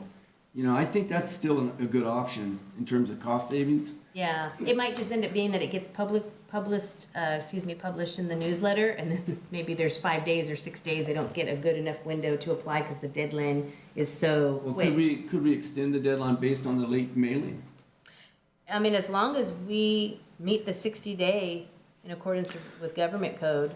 I think a mailer, it doesn't happen very often. It's $3,000 or $4,000. I think that's a small price to pay for the interest of transparency and letting people know what's going on in their town and who's representing them. So with that being said, I would be in favor of a mailer added to this. And And the mailer would be the resolution. postcard. And so we would pick a colored paper and print a postcard. That's where it was $3,000 or $4,000. If we end up doing a full-blown envelope and a sheet of paper, it would probably be more like I $6,000. think a postcard would probably work. Yeah, the postcard, we put it on a nice Yeah. bright color so that people see it. The only thing is it's smaller, but it's bright, and so you'd be able to tell what it is. Sure. Well, let me ask you this, and this evening, do we have to come up with that solution tonight in terms of how we mail it and don't? No. Okay. Yeah. Well, I'd like to think that over. Yeah, I mean, no, granted, I think that we're gonna be hard pressed to get around that mailer, because like I say, you're right, there are people that don't have Facebook, there are people that don't look at their bi-monthly bill, and if They we're, not look at their bill, then they don't pay their water bill? well, no, what'll happen, some people, either they get They them have online, or, automatic yeah, Oh, or they're automatic payment. Okay. So I think probably to ultimately capture everything, I think you have to do all of the above, and if that means it's 3 or 4 grand, then in the name of transparency, yeah, that's what you gotta do. I would say, The yeah. only thing that may happen is it wouldn't be in the budget, and so it wouldn't be something that we'd be able to call out in advance. We'd have to go back and have a special. Yeah, you would, either in mid-year budget, we'd move forward with it, Okay. or go ahead and take the expense and then advise you that it's an expense that's being done. Yeah, I would piggyback on So- that, because, you know, if it's a rare thing, Right. and very rarely are you spending that money anyways, you know, so. Okay. Yeah, so I mean, personally, I feel comfortable with going that provision now, I don't know. if, Okay, make the you know. motion. We need public comment first here. From everybody else, I'm Yep. sorry, thank you. Yep. All right, so, is there any more comment up here, gentlemen, before we move out to the? Yeah, actually, I do have one quick Go ahead. comment, and that's, Councilmember Crumick. Does this pretty much look like what you were, suggesting a couple weeks ago? Yeah, I believe so. I believe this, I think staff did a good job in representing what I requested, and I think this would go a long way in transparency and letting people know what's going on at the city council, and if there's appointments available, they can throw their hat in the ring and get involved, and I think this is a good way to do it. Okay, cool. Now, can I assume when it says under item number 5, unless otherwise agreed upon, that it could be agreed upon to do it at a regular meeting as well? Because I thought that's one thing that we were discussing last time. Correct. I added that language in because it did come up when you guys were discussing that sometimes we get a lot of applicants, sometimes we don't get as many. So if you only have 1 or 2 applicants, maybe you're able to make the decision that night, where if you have 8 or 9, you need that extra time and you'd schedule a special meeting. Sure. But that is agreed upon on the council, so you guys could make that decision then. I did also want to point out that we are adopting this policy through a resolution. And so at any time, if the council wants to make changes to it, we would just adopt by another resolution, and those become effective immediately. And I also wanted to point out that it's not a big deal, but the postage costs continue to go up. It's not a lot, but they've gone up a lot over the last several years. And so that is always subject to change depending on the postal service. So. Okay, good to know. Any more comments, gentlemen, before we go out there? Okay, we're gonna go out to the public. Anyone like to come up and speak on this matter, please do so.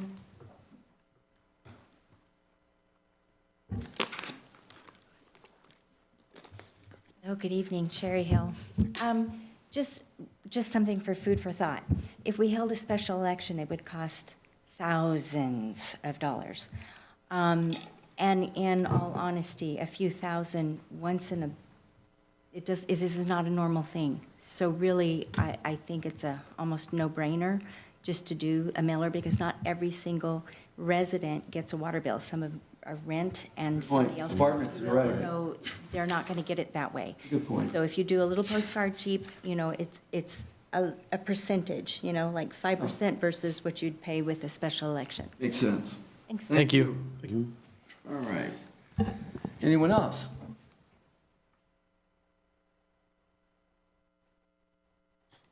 It appears. I would just not like this to be a downhill slope with everything, like that everything we have to do has to become a mailer for the residents to look at the agenda, where it's posted in several different places. I just don't want to be spending my money in these mailers and in postage. That's it. Thank you. Thank you. Anyone else? Okay, is there anyone out there on the internet that'd like to comment? Or anyone on the phones that'd like to comment? We're going to bring it back to the council. Councilman Swift, you mentioned you'd like to move forward. What is your motion? Yeah, I move that we adopt a resolution approving an appointment process to fill vacancies on the city council where California Government Code Section 36512 authorizes such appointments and include a provision regarding the advertising that we will be sending a mailer out to every member of the community as well regarding announcing the vacancy. Second. So let me get this straight. Your motion says that basically we've agreed to the mailer and we're going to probably do the postcards with the idea? Yes. Okay. And that sounds good to me. There was a second? Do we have, okay, all those in favor? Aye. Those opposed? Okay, motion carries 5. I just want to make sure before we move forward that the council's aware that this would be sent to the 27 residential properties. Not apartment complexes? And apartment complexes, we can get that done as well. Not commercial. Residential stuff, so Right. businesses would not receive the copy unless you want to. Yeah, it does make sense. I mean. Yeah, and so that was what we quoted off, was residential properties. That's fine, I just wanted to appreciate it. make sure. Well, thank you for that. All right, I believe we're down to, let's see where we at here, number 11 or 12? 12. 11? 10? 10. 10, here we go. All right, discussion of the ability of public to submit code violations anonymously. Staff. The staff report's prepared by me, so I'll go ahead and read it. The item was placed on the agenda at the request of Mayor Alves and supported by Councilmember Hogan. So we've got a bit of a background here is really what the request was. So started by identifying the complaint-based code enforcement system that the city currently uses. The city is tasked with the enforcement of its ordinances. While the city may commence a code enforcement action based upon its own observation, the city's code enforcement system is largely a complaint-based system. In short, the city depends on its citizens to report code violations. This type of system saves money by allowing the city to maintain minimal staff and budget for code enforcement issues. Any type of other alternative would require the employment of additional staff and resources, including things like automobiles and equipment. Our current complaint-based system does permit individuals to remain anonymous if they choose. The public may submit a code complaint in person or online. The city process allows the individual to submit their complaint anonymously or identify themselves on the complaint form. If the person indicates they are submitting the complaint anonymously, their personal information is deemed confidential. The code enforcement personnel would have a legal need to contact the reporting person if they wanted to follow up on the complaint. However, any other staff or officials would not have a legal need for that confidential information. Confidential information is excluded from disclosure under the Brown Act and the Public Records Act request, and I've got the site there. The next section just references why it's important to have the option for anonymity in a complaint-based system. The anonymous reporting is an essential part of the city's complaint-based system. Anonymity allows for the public to feel comfortable reporting violations, code violations. Individuals do and would feel, certain individuals, not everybody, would feel scared, uncomfortable, and or feel retribution either by the government as a whole or their neighbors, if there was a neighbor that reported the code violation, if they were not permitted to submit reports anonymously. In short, there's a chilling effect for not having an anonymous reporting, and not having it would reduce the effectiveness of the city's complaint-based code enforcement system. A significant drop, we would expect a significant drop in code complaints if we removed any type of anonymity option, which would eventually lead to the requirement to retain additional staff to actively seek out and seek the code violations. The next section talks generally about advantages and disadvantages. The last stick with it, Mark. There are real benefits of anonymous reporting and also real disadvantages for not permitting anonymous reporting, as indicated above. In addition, there is not a benefit for getting rid of anonymous reporting. Requiring identifying information is unnecessary for the city to investigate any code violation. The reporting persons are not necessary enforcement because it's the enforcement official who investigates and thereafter, if necessary, testifies regarding the violation. Second, requiring identifying information could also lead to a conflict among neighbors and retaliation by the alleged violator against the complaining individual. Conflict and retaliation serves no public purpose. Additionally, if there is retaliation, especially if it's by a public official or city staff, or at least the appearance of retaliation, which comes up a lot, even though there might not be, it may lead to an individual and civil liability. Even if there's no actual retaliation, the appearance of retaliation will cost the city not only credibility, but in money in defending any type of legal action. In short, there is no public benefit in requiring identifying information in a code complaint. However, there are significant public benefits to permitting anonymous reporting, especially in our complaint-based system. So the recommendation from staff is to take no action to change the city's code enforcement process, take no action to change the policy or procedure. Okay, now, have you done any research on cities that don't allow it? Generally speaking, when I speak with other city attorneys, everybody immediately get their heckles up. That's not what because I they asked. know it. What I asked was... I do not have a specific document to cite to. I'm sure there's some out there. I don't have that document, though. Yeah, that would have been nice. You know, the thing about public communications is that we should always have two sides to everything, whether you agree or disagree, because it's fair for everyone to know both sides of every issue. Whether you're in favor or I'm in favor, it does not matter. It's that transparency that's so important, because what you presented now is a one-sided picture, and maybe you're right. I'm not suggesting you're not. But I think the image people get when that happens is it's biased, because they only get one side of it. I need you to understand that, because we get a lot of that from you. And I want you to work on giving me both sides of every issue if you possibly could, because it just makes it easier for people to weigh. I don't mean, this is not an, hope you don't take this personal, but it's just, it's important. I have a thick skin. Oh, good boy. The thing is, we need to have both sides of everything. Whether any of us agree or disagree, to be a legitimate group of individuals who weigh something, you need both sides of that picture. And so in the future, I would appreciate anything you give us both sides of it with research on, so we have both issues to weigh. Please, and thank you. All right, now, we come back to the council on that? Yeah, well, what I think could be confusing on this one, especially the last line, under the advantages and disadvantages of anonymity. However, there are significant public benefits to permitting anonymous reporting. In every city that I looked at, they all had a code enforcement form, just like the one from the city of Escalon here, of which you fill out your name, address, okay, in confidentiality, okay? So there's a difference, I think, between that and just, I'm not going to fill this out at all. I'm going to be completely anonymous, and I'm going to call on this neighbor, that neighbor, that neighbor, that neighbor, that neighbor.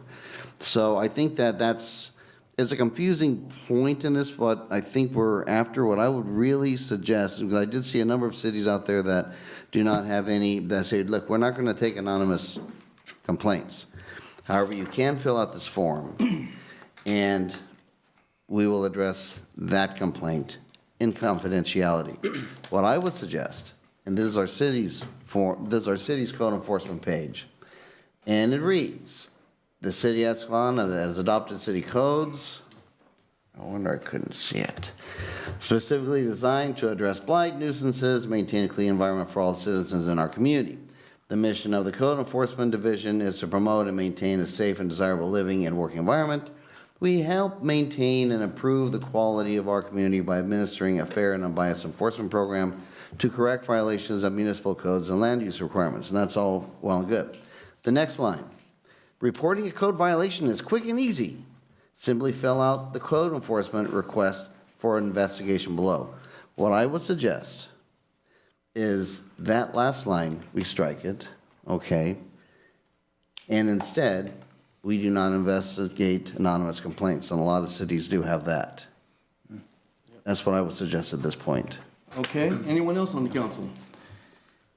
Yeah, that's kind of what I found when I was looking through it. I think on the code enforcement pages of like Santa Cruz, Napa, Placer County, they all say the same thing like Robert's saying. We do not accept anonymous complaints because the potential issue you have is targeting individuals in the community targeting other individuals. Not that we have a staff issue with, but you could have a rogue staff that decides to target people, citizens in the community as well. If it's anonymous, then how do we really know that that's happening? So if you're getting the same person calling on the same person over and over and over with different complaints, then there might be something there to investigate if that other person's saying, hey, I'm a victim of this going on. Does that make sense, what I'm saying? It makes sense to me. Yeah, but I just want everybody to understand, we're not talking about anonymous as in somebody calling in, not giving their name or anything like that, because when you do that, also it makes it harder for the code enforcement officer to follow back to you if they have no idea who to call. And I think that's why a lot of these towns will say, listen, we're not going to take completely anonymous complaints. We do need you to fill this out so that the authority who's going to be investigating this can get back to you. Okay, and it'll be in confidentiality, but we're not going to take just blanket anonymous complaints. And I think that's a fair middle ground. Yeah, the concern from staff and from my department is that the information, if they choose, remains confidential. So, right, whether it's, the city will say, no, you actually have to put your information or not. The effect is, regardless of how it's worded or what's struck out, if anybody asks for the identifying information, they're not going to get it. That's the main concern, was if they said, I want to keep my information confidential, not anonymous, I guess, not blank, but it's there, but I want it confidential, nobody else is going to be able to get that information, even if they submitted a public records act request. So that's fine. I mean, from my department I think that's fine, as long as you have some council oversight on that. That isn't a council member that's not involved in the situation. So like if hypothetically you have a situation where the council member is involved, then absolutely, it would have to be deferred to the next council member or how it is. I mean, you have to have some oversight by citizenship, I would think, because otherwise then We didn't accomplish anything. the oversight is only staff driven. And obviously I trust staff, but there has to be citizen oversight as well. Well, and that would be put on us. So, well, I'm not quite sure what oversight you're talking about. And currently, the way it works, when there's a complaint, it gets investigated, correct? Correct. And let's say maybe there's a violation that was found, so a notice goes out to either correct or maybe there's a fine involved, whichever.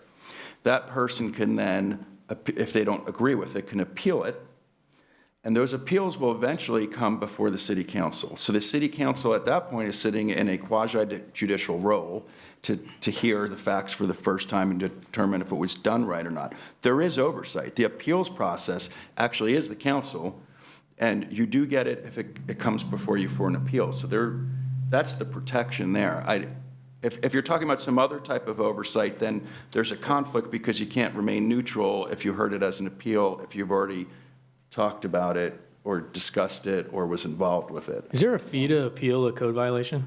Yes. How much is it?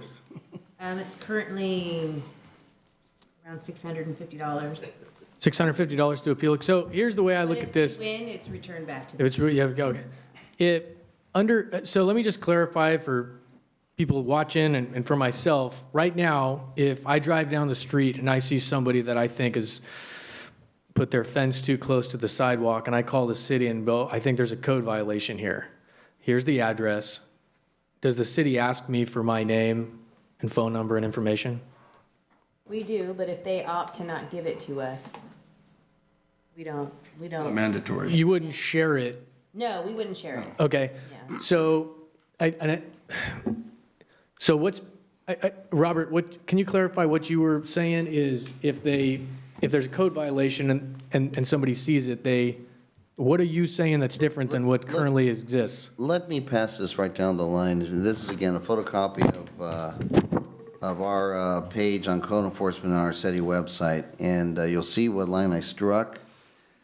Because, I mean, the thing about a reporting a complaint, listen, let's face it, we really all prefer, if you have a complaint about your neighbor, to discuss with your neighbor, okay? That's the neighborly thing to do. But if you don't want to do that, if it's easier to go to the city, and that's fine, then, again, go to that page. Yeah.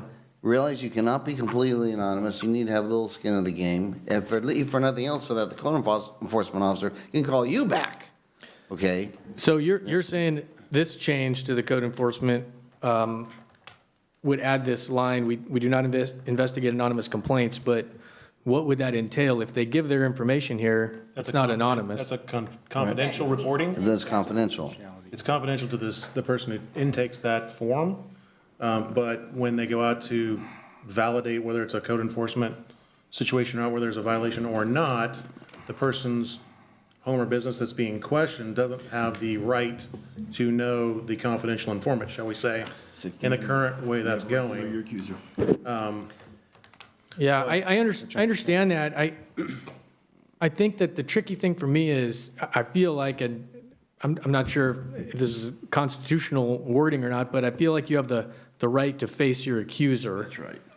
Is that, Mark, am I not right on that? No, that's criminal only. Okay. And the accuser actually in an administrative proceeding is the code enforcement officer, because the code enforcement officer is the detective, if you will, or the officer that went out and said, yeah, I got an anonymous tip. If we want to think of it in criminal law, sometimes somebody might call the police and not give their info and say there's a crime being committed. Okay, an officer and detective goes out, and that officer or detective is the actual one investigating.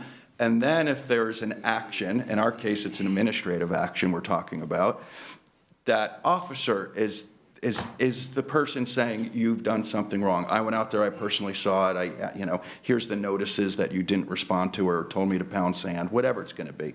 So in the administrative civil world, no, there's no such thing as facing your accuser, but it does happen because the accuser is actually the code enforcement officer, and that person actually does have to cite what the info was. And I can tell you right now, they'll take pictures, and when you get a code enforcement action, it's substantiated.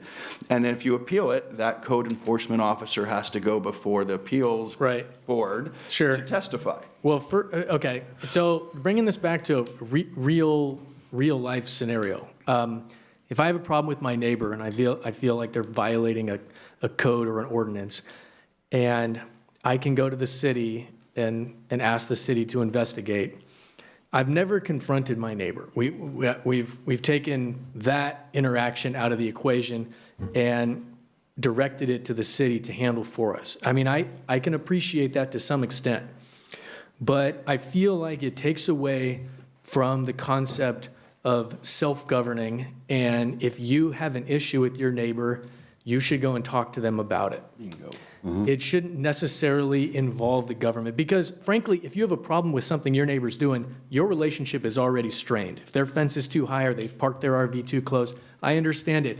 Will it put a chilling effect on code enforcement? Absolutely. Do I think that's a bad thing? I do not.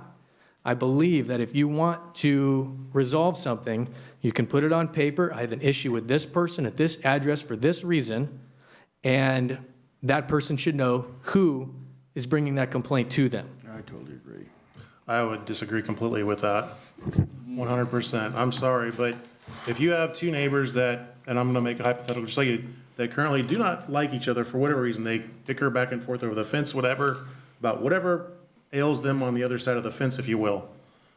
All of a sudden, one neighbor decides to throw up a shed in the backyard. Maybe it looks a little big. Maybe it's like right next to the fence, and the guy next door is like, I want to ask him about it because I don't like it. It ruins my sight line to the sunset at night, or whatever the problem may be. If he goes and talks to the neighbor, because it's already contentious, that other neighbor is going to basically, in effect, tell him to walk away and go pound sand because of a contentious neighborhood. So what is the benefit? If you have a code violation, you have a code violation. If you build to the code, you don't have a problem. Why does the person who's reporting it have anything to do with that? If you built a code, there's no violation. If you build outside of code and someone calls you on it, it doesn't matter who called you on it. You did something out of spec with our code, and you need to amend that in some form, whether it's through request for a variance, deal with an appeals process, whatever. But it's not germane to the situation that you have something that may or may not be a violation of our code. Knowing that the neighbor did it, someone driving by did it, doesn't change the fact of where that structure may or may not be on property lines or may be a violation. So I don't see that other than making now a more contentious situation potentially even worse. And now we're having police showing up because they're fighting in the front yard. I don't see there any benefit whatsoever to our city to be changing the current process other than maybe Robert's adjustment to the comment about amending for the anonymous. Well, so if I'm clear, I think what your suggestion, Councilmember Swift, was it's almost like when you're filling out the form, if you don't put your information in, it doesn't let you continue. It doesn't complete the form and submit. Exactly.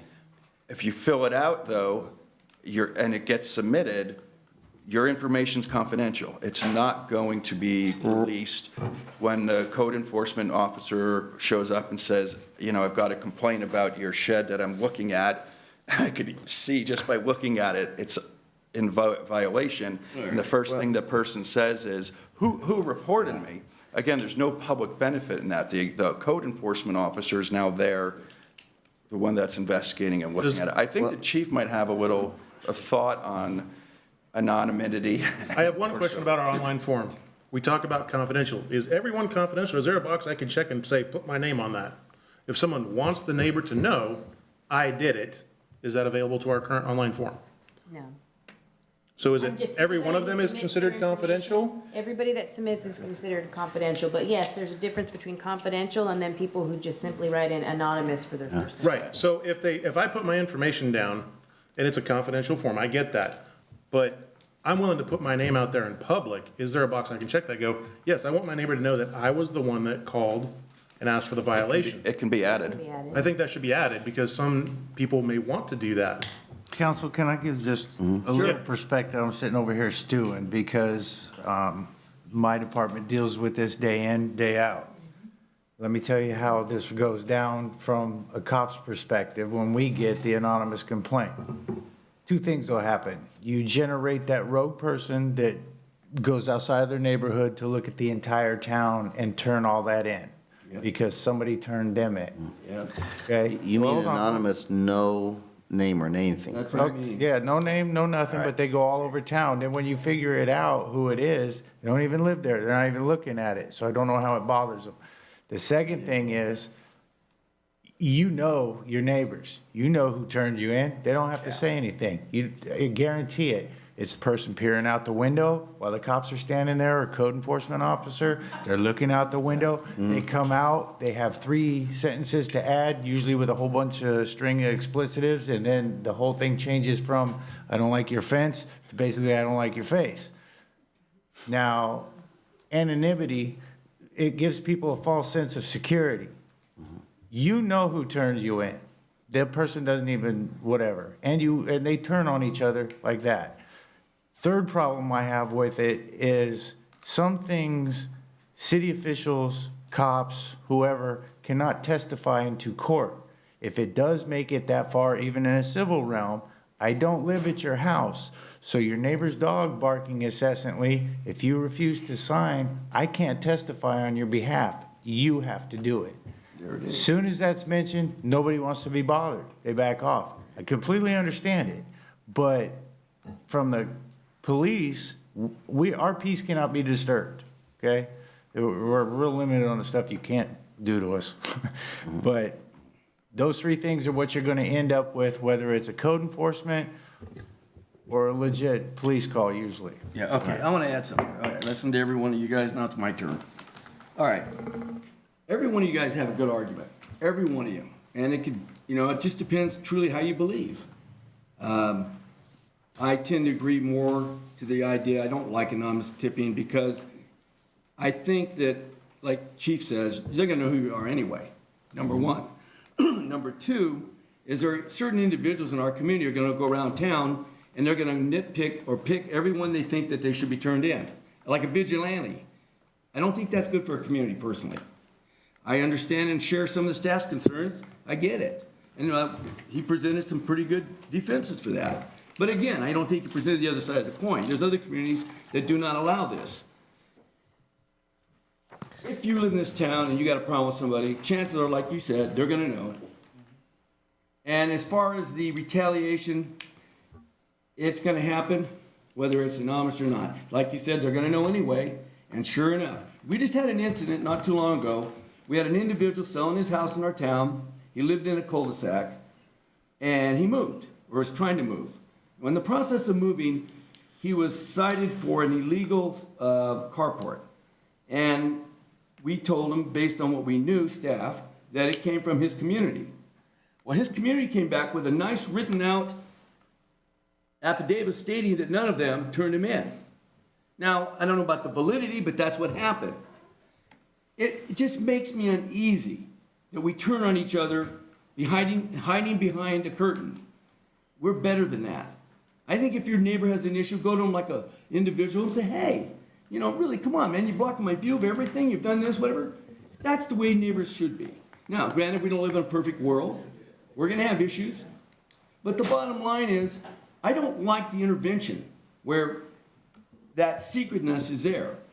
Plus, there's a conception there. The conception is, how do we know it wasn't the staff? Because I hear that a lot. How do we know the staff didn't do that? We don't know. They won't tell us. And I don't think I understand is why the staff can know, but we can't know. That's another problem we have with it. So I think my feeling is simply this. There are other communities that do without it, and they survive fine. And I feel like we'd be the same way. That's just my opinion. Now I'm going to open up to the public. You're welcome to come up here and speak and give us your opinion. You have 5 minutes. Good evening, Council. Kurt Danziger. I totally disagree with you. That's okay. I think the whole problem here with a complaint-based system is your faults. You got rid of the code enforcement officer because of economic times, and now economic times are back. You could solve all your problems right here. Let's hire a code enforcement officer. Let's put him under the police department, or she, under the police department, and let them solve these things. Then you don't have neighbor against neighbor. Why isn't the city out there citing these things as they go by? We've got public works, we've got police. We could do all these things, but we're putting the onus on the neighbor. And so the neighbor turns it in. You go after the neighbor, not the code breaker. I'm just disappointed with you guys. You're just back asswards with the thing, sorry. That's your opinion. It is my opinion, and I'm expressing it. Very good. I think if it's such a problem for you fundamentally to have a neighbor anonymously turn in anybody, then hire a code enforcement person and solve your problem. I've personally been in that situation. I had a neighbor that put a fence right next to a sidewalk on a corner lot, had just moved in. When I talked to him, I told him, I said, hey, if somebody may see that, and they're going to tell you to move it back and cut it down to 3 feet. I gave him a copy of the ordinance, and that was my entire involvement in it. Somebody did call the city, and it didn't, I don't know if it got written down, but they verbally sent it in. And how do I know? I came in the same day to turn in some batteries here at the front desk, and they said, did you call us about this guy? He's right there, across from you. And I said, no. They didn't believe me. What if he didn't believe me? This neighbor stuff here is your fault. You created it. You want to blame it on the neighbor, not on the code breaker. I think you need to turn it around. If you're not going to hire a code enforcement person, leave the system alone, let it go as is, and then start instructing staff to go out there with these obvious violations like carports and what have you, and start working on them. Take it out of the neighbor's hands. Why are you making the community responsible for what the city should be enforcing? The city created all of the ordinances, enforce them. That's it. I don't care if your feelings are hurt that, oh, you don't know who turned me in. You shouldn't have had to be turned in the first place. If you don't want to go get a permit, then you're setting yourself up. It doesn't matter who turns you in. That's my feeling. You guys take responsibility. Code enforcement officer. All right. Is there any others? Thanks, Kurt.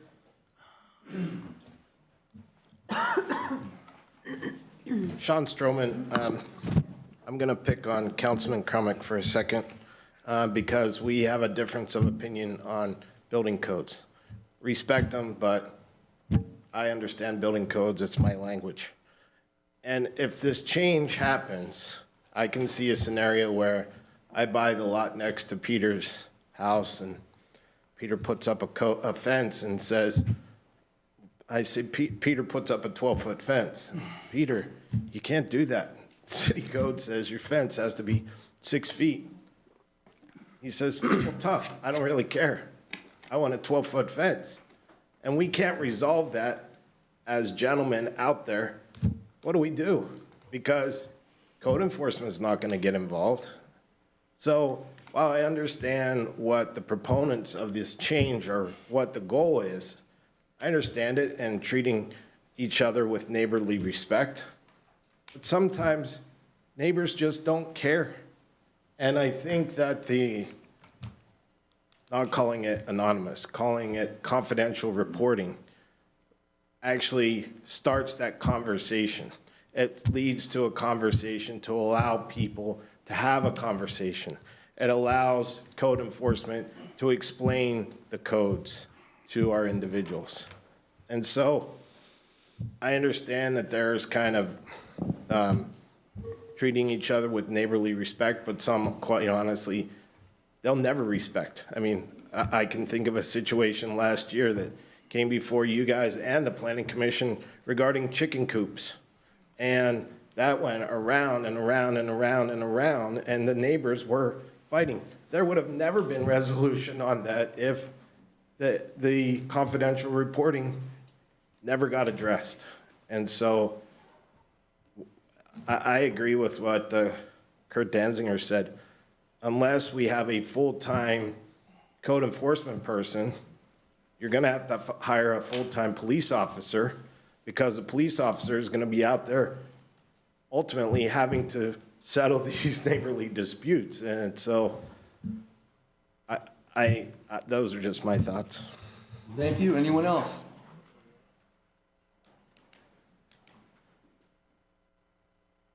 Barry Haskin, I'd like to go back to Councilman Bellinger's comments that either it's in code or it's not in code.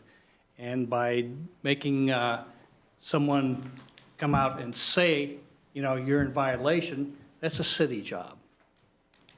City personnel go out there, in code, no problem, go away.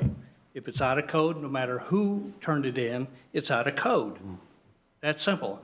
And by doing this, I mean, all of you are nice, big, strong men.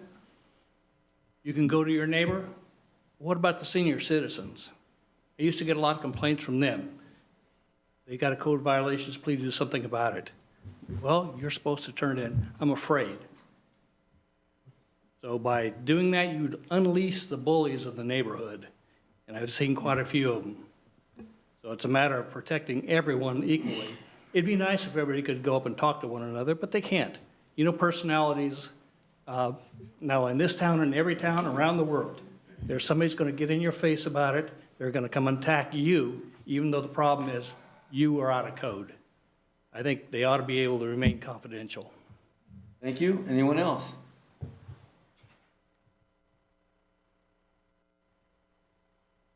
Opinions tonight also.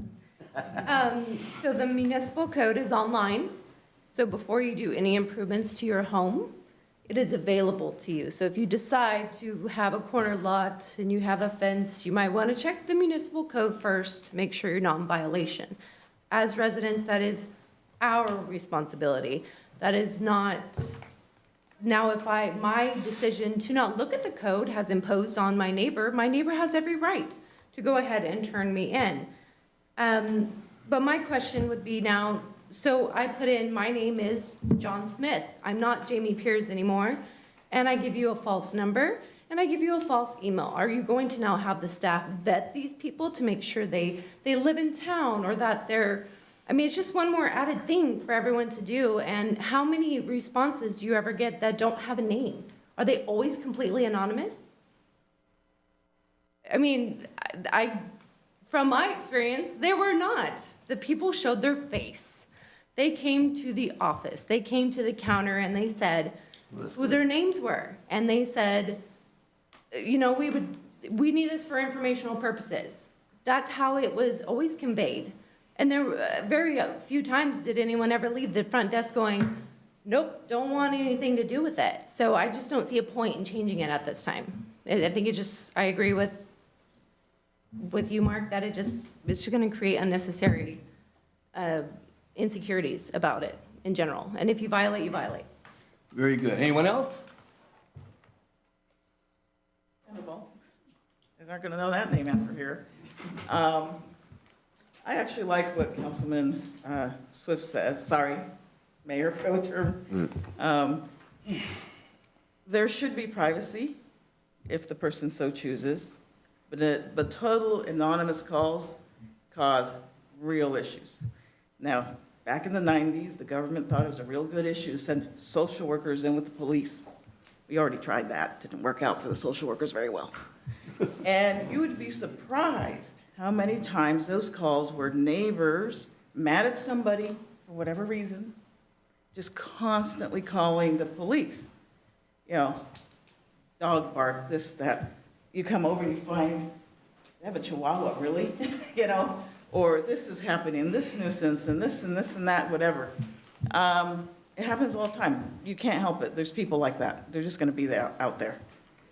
And when you give this anonymous, where nobody gives their name, there's no accountability, people are willing to do that. If there's some sort of accountability, then when you're calling the cops or code enforcement, whatever, and you know your name's going on somewhere, even if it's private, but your name is there, then you're inclined to say, am I really calling this in because, gee, it's 8 o'clock and the dog barked? Or it's, you know, as opposed to it's midnight, the dog won't stop barking. Maybe my neighbor forgot the dog outside, maybe there's something going on. Maybe I should go knock on their door. If you're not putting your name to it, then you get the bad actors doing stuff in town. You know, if I've ever called the cops, I put my name on it. I own it. I happen to live in a good neighborhood though, so we don't have to do that a lot. But when I do call in on something, I own it. And I don't care about the privacy, I own it. And I think most of Escalon's that way. I do understand that there are seniors, there are ladies, there are various people who will shy away from reporting because they're afraid to, hence privacy. So that there's that follow-up, there's a name behind it. But anonymous calls will lead to just bad actors going around going, I don't like that person, so I'm gonna call 10 times, and I'm gonna call from different phones, and I'm gonna do this, or I'm gonna get all my friends to call, and I'm gonna do this and do that. And that doesn't serve anybody's purpose. We're wasting their time. They wasted my time for years. It serves no purpose to be totally anonymous. Let's face it, if there's a code issue, criminal issue, whatever the issue is, own it. But I do understand why some people need confidentiality because of either personality, whatever the reason is, as long as they have the ability to be private so that they feel comfortable that my neighbor's not gonna retaliate or whatever the case may be, I think that works. But anonymous, that is just stirring the pot. And if you can't figure it out, I know how to stir the pot. So I get it. Thank you. Anyone else? Arnold Gray. I actually shed a little light because as a young man from my hometown in Fremont, we used to go out with the CSOs and volunteer because we're a part of the CERTs, the Community Emergency Response Teams. So we would volunteer and help with code enforcement. You can't communicate back to the person who filed the anonymous complaint to say, yes, they're in code violation, or no, they're not in code violation, this is the code. So you have to educate the person who's filing the complaint after you do your investigation. So the city can keep person anonymous. Let the CSO, which I think we used to have a CSO, we don't anymore, but we need a CSO. But it's got to come from the budget somewhere. So, like I said, CSOs are important. Anonymity, that's hard work, is important too. But who's ever filing the complaint should divulge who they are and a good contact so the city can reply back to them. Because there's tons of Karens and Kevins out there that, well, someone turned me in about my review, so they'll go through the whole county, turn it to everybody else. So you have to keep a cap on that too. So I'm in favor of being anonymous, but they should give their information. We need a CSO to go investigate it. Thank you. Thank you. Anyone else? Seeing no one else, I'm gonna bring it back to council. I wanna add something here. Great input, a lot of different angles, a lot of different things, a lot to think about. You know, my personal feeling is that I'd like you, Mark, to go investigate the cities that don't have anonymous tipping and come back to us with the logic they use behind it. So we can hear from the people that have experienced this and how they justify having it and bring it back to us so we can have a more balanced information so we can figure out really what we want to do. Because right now, I personally don't like it, but I don't think that's fair. I think it's more fair to get more information about how these cities deal with that. And I think one was Santa Cruz? Santa Cruz, and when I was looking up, I saw Santa Cruz, Napa, and Placer County. Okay, so let's take a look at those three organizations or cities, and let's get some feedback. So when we make a decision, we can sit here and say, well, you know what?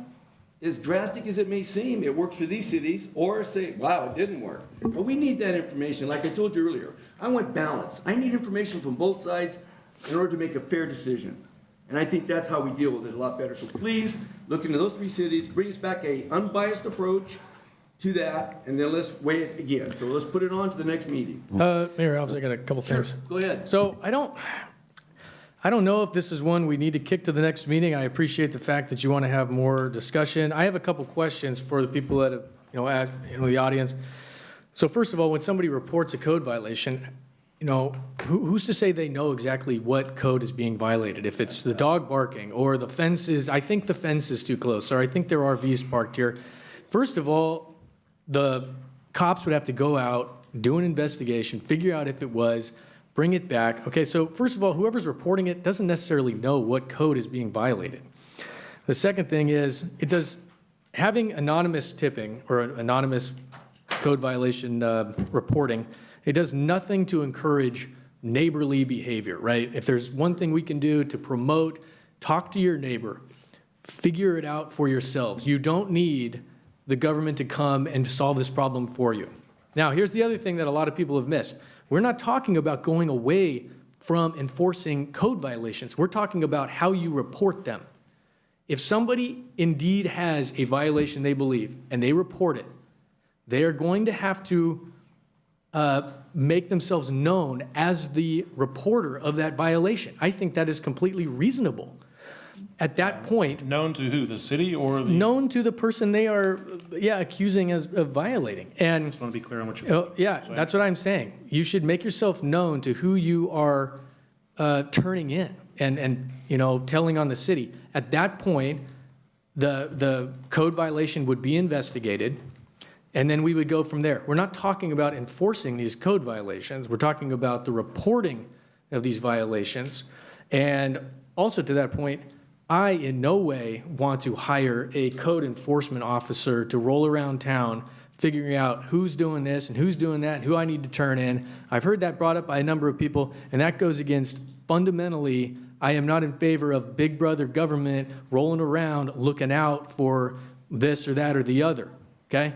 We're into self-government mode here, and neighbors can handle things between themselves, and they can report things, and they can say, hey, I'm the one who's reporting you, this is why, and let's resolve it.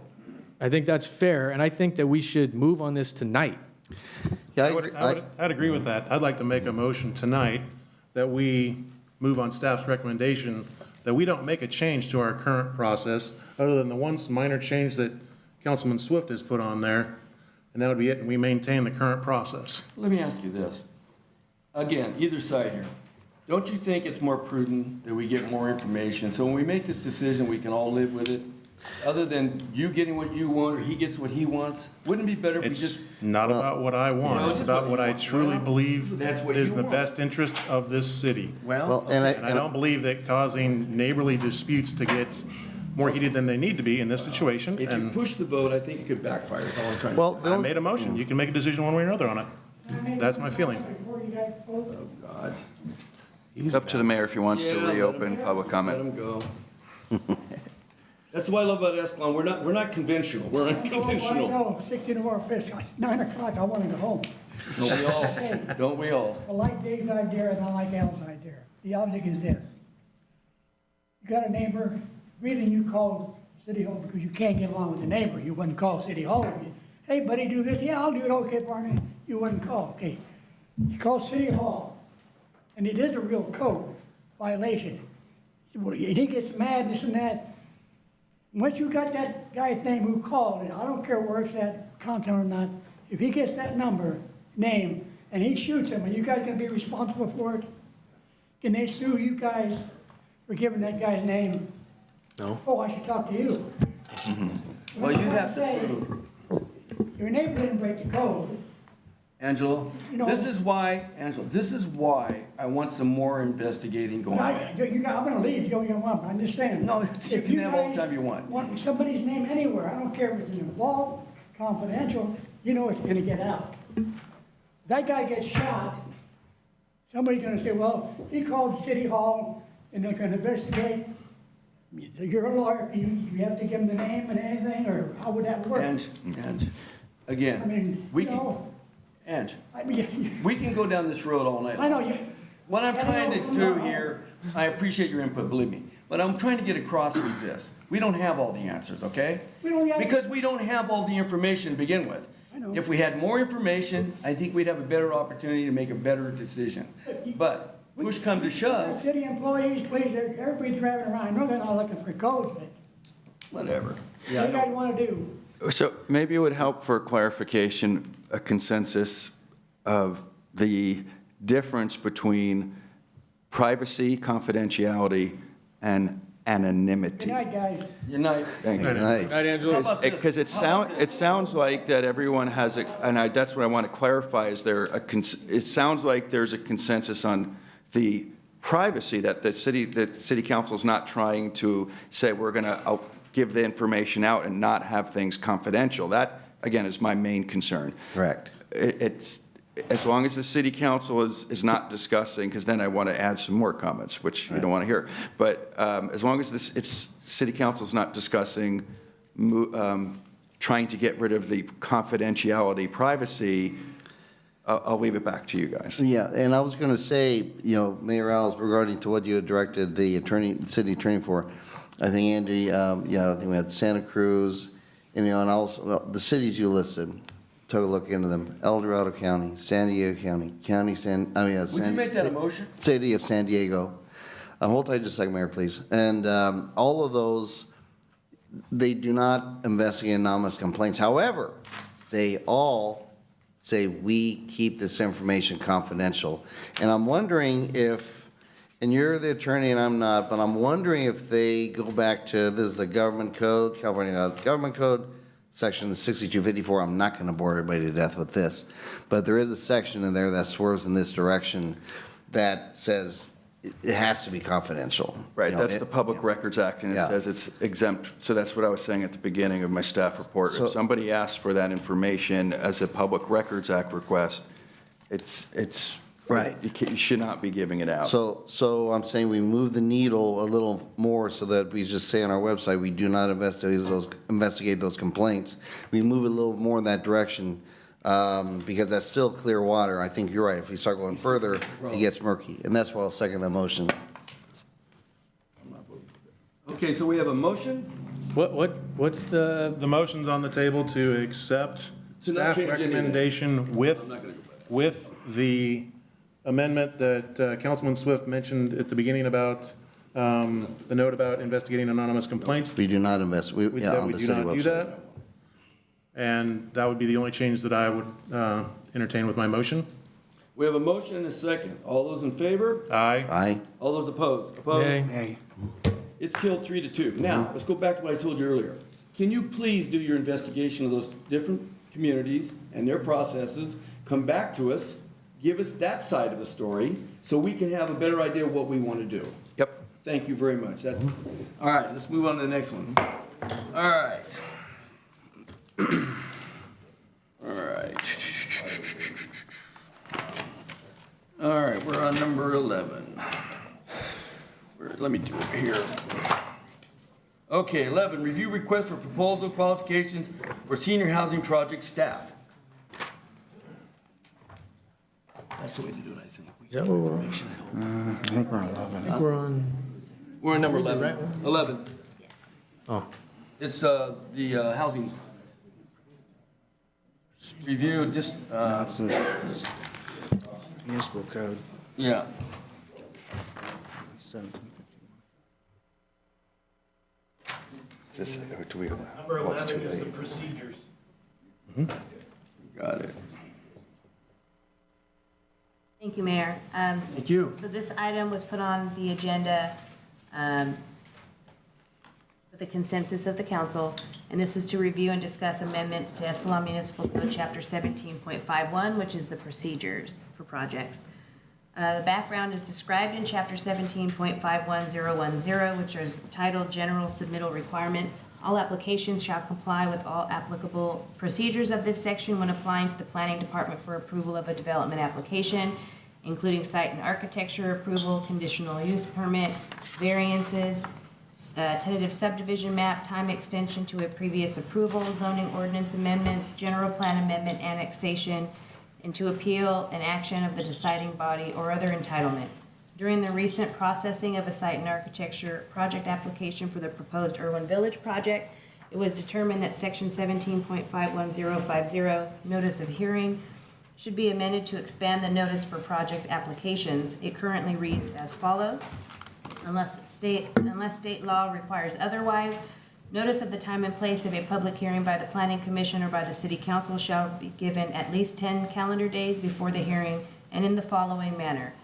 A, by publication of the notice at least one time in a newspaper of general circulation, published in San Joaquin County and circulated in the city of Escalon. And B, by mailing the notice postage prepaid to all persons, including businesses, corporations, or other public and private entities shown on the last equalized assessment roll, or alternatively from such other records of the county or the tax collector as contains more recent addresses in the opinion of the city planner as owning real property within 300 feet of the property which is subject of a proposed zoning application. City Council received public's input at the last two council meetings on this topic and suggested that the notice, one, expand to 1,000 feet, and two, require a sign to be posted on the project property with the notice of hearing at least 14 calendar days before the hearing. Process: upon council's approval on this item, the ordinance will be presented to the city council at least 2 times at 2 public meetings, one for the first reading and waiving and the public hearing, and then again for the second reading and adoption. The amendments would then become effective 30 days after adoption. And so attached, I have included that section of the municipal code on the procedures. And the section, in reviewing the code, that was of the most concern was that notice of hearing section, which is the, let's see here. Hearings required, 17.51.040. And so if you have any questions or would like to discuss I have a the question for you. information that is supposed to be updated. Dominic, on this item here, what you're telling us is what we're gonna be changing in order to, we're making the 1,000 feet? So that was what was brought up at the last council meeting? Yes. That's just what was brought up. So And see, that is everybody this- was talking about. Is this an item for action or discussion? Right now, it's discussion. So we'd when have we to move make the forward and recommendations. agree- Right, we'd have to make those recommendations. Correct. And then we'd codify them, or not codify them, but we'd move on to the next meeting for For approval. action. Yes, For action. the ordinance, the municipal code would have to be updated, and so we'll have to draft an ordinance making those changes, advertise it in the public newspaper for public hearing, and then hold the 2 meetings that it's required to adopt it. We're gonna have a hearing, that means people are all gonna have some input tonight, right? Tonight, because it's on the agenda Perfect. for discussion, and then they would also have the opportunity at both meetings that it comes forward. to Perfect. provide Well, just for my 2 cents, one of the things I noticed in this last go-around with the property on Irwin was the absence of a 4x8 piece of plywood that normally we did in the past where it showed a project coming. Just like they have now at the lumberyard where they're showing that. I don't know if anyone's seen that plywood at the lumberyard. It's posted what's coming, and that's what we used to do for all these projects. So I don't know whatever became of that, but I'd like to see that reinstituted. So if we somehow either ran over it or forgot it or lost it, let's put it back. Because it was a nice thing to do. I think it was 90 days or 120 days before the event. Robert, you remember how many days? No, but that's in there to put a sign. Yeah, the sign. The proposal is in there. In this new proposal. Yeah. Right. Well, I just want to make sure it was there. I didn't quite, So for my clarification, what projects would require a sign? Because I'm not sure, based on this, is it like a new construction, Like a- housing? Housing, So commercial, someone's gonna, anything. so if one person has a lot in town, Yes. they're gonna build a home, they're Well, required. not a house. A house is. That's what I'm trying to, Right, for right. staff's Right, well, I think. staff- functionality for the process, I I'm think trying to a house- clarify Let's go this. with this. It wouldn't be a residential personal, but it would be apartments. It would be commercial. It would be projects like we just went through in the Irwin situation, stuff like that. I don't think it's individual housing. People don't generally have a concern about somebody building a new house in town unless, of course, they're building on a subsidized lot or if they're gonna build it 3 stories high, stuff like that. That was my question too. What does the actual verbiage say? What projects require this ordinance to take effect? So currently, the ordinance has this requirement on all applicable procedures of this section, which include site and architecture, conditional use permit, variance, tentative subdivision map, time extensions, zoning ordinance amendments, general plan amendments, annexations, and any appeals of actions of a deciding body, or any other entitlement. So basically, Everything? everything is So what it is. any sort of development would require the notification of 1,000 feet or whatever we decide and a sign. Any project application that meets these descriptions, and so we have people that need to apply for a conditional use permit at their house. We still follow this process to advise their neighbors that they're applying for some type of special approval under a conditional use permit or a variance. Good idea. And that's what the 300 feet is for. What kind of conditional use permit would somebody have at their house? I'm curious. Well, most of them would Daycare be center. Are there a lot of not those? required anymore. Yeah, it's not required anymore. They're allowed to have those without Used to that have now, them. but it used to be required. So in terms of conditional use permit, it would be building a structure over 450 square feet. So if somebody wanted to add an addition to their house or add a granny flat in the back, they would have to put a sign in their front yard and 1,000 feet would have to be notified of what they're doing?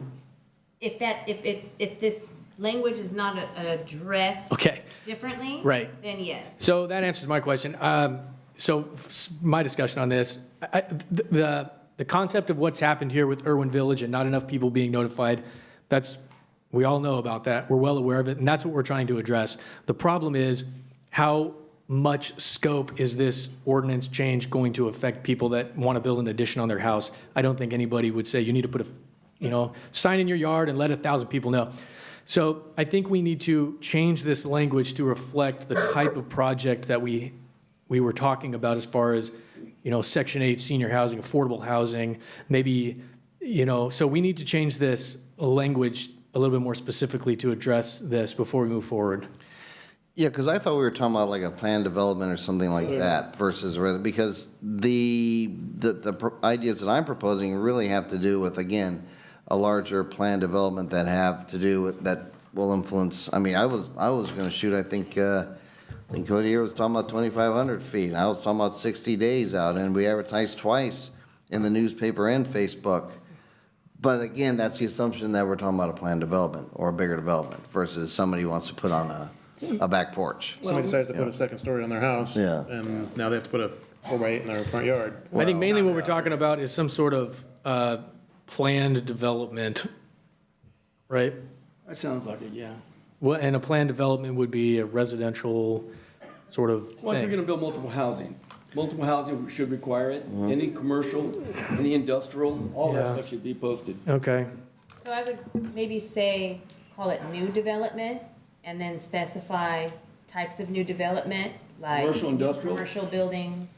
Industrial, New industrial buildings, Would this type of ordinance, multiple housing projects. yeah, new housing projects. Yes. Yeah. An individual person, we've never posted that forever. Maybe. What we did in the past, we posted for larger projects, so the public would know, and when a project of any magnitude was coming, they could now understand it ahead of time. And if they opposed it, we could hear from them months ahead instead of a couple days ahead. does this, would this ordinance, does this cost the person doing the project anything? Do they have to reimburse the city for the sign or the notification? So it depends how the council wants to have it adopted. staff's recommendation would be having the property owner pay for that expense, but then what are they doing with that 4x8 board afterwards? Right. And so we could also invest in a 4x8 board ourselves, hold it, get a handful of them, I don't know how many we'll need. Well, And keep them on hand, and then we'll have to ask them permission to post it. We'll have to have them sign off something that we could post on their Well, property. let me make a suggestion here. In terms of the cost and how we deal with that issue, you can have a 4-foot piece of plywood by 8, and you can get this really inexpensive skin that goes on it. You can staple it on, and you can, those things are cheap. So you'd have that same basis for the sign, and those little sheets they use at the paint store, at the sign store all the time, you would put your information on that. And that's like a couple bucks. Yeah, and either way, we would have the information printed up. Right. And either post it ourselves on the sign or have them post it. I think- My question is, what's the information we're gonna require to be on this said sign coming soon? I mean, how Yeah. detailed, lack of detail, phone numbers required, not required? What level of detail are we looking to do with this sign? So with the 4x8 sign, I mean, I think you're putting a picture of the site plan, you're putting a project description, and you're putting a notice of the public hearing. Would you put the numbers of the individuals involved on that? I don't think I'd have space to For a phone number? project application. I don't know if that's something. How deep are we allowed to get into a personal land transaction to publish an owner or a purchaser's information in this regard? I'm just, wanna make sure we're legal. yeah, it should be very, wanna very make vague, sure- like I don't know if we development coming, something. That's pretty much in Sacramento, that's what I've seen of other signs. They're very generic. They don't actually have that much information except an application for development for this property has been submitted, contact, and here's the city planning Is there a department. number for the application on it? There's usually, right, or just contact the city, Perfect. reference application All right, that's number, fine. X, Y. That's fine. I just want to make sure that when this thing is enacted and when we get the language right, that this is not one more step of red tape that somebody would have to encounter if they wanted to develop in town. So I think the cost should be entirely on the city. We are trying to notify what's going in around there. It's not the developer's job necessarily. They're concerned with their parcel. I think it's up to the city to notify the rest of the city what's going on, and we should pay for the sign, and we should pay for the notifications. Sign, install, removal, everything, if we're gonna do it. Yeah, I think Councilmember Cron's got a point on that one too. But can we, I think you're right. Can we assume that we're talking about planned developments? Yes, A doghouse in the backyard? correct. Okay. So it's really hard to define planned development because we have an actual zoning that's called a PD, a planned development. Okay. And so if you use that term, it's only gonna apply to that type of project. Right. And that's why I was Could you, offering new development and then saying new commercial, new industrial, new residential housing. I think that's Sure. a better way to go. To exclude single Right. residents, or, I mean, do we wanna do it for like somebody's got a Room lot addition. that's big enough to put a duplex on? Is that something that would require someone to put notice out? If they put a duplex somewhere, if it's meeting our zoning requirements? And, It would be site and architecture for sure, so. right, but I mean, would. would that require us to put a sign in front of somebody's project? If they're doing a duplex or a triplex or something like that? If it's a multi-unit project, is that the Yeah, definition we wanna that would- use? Yeah, that would.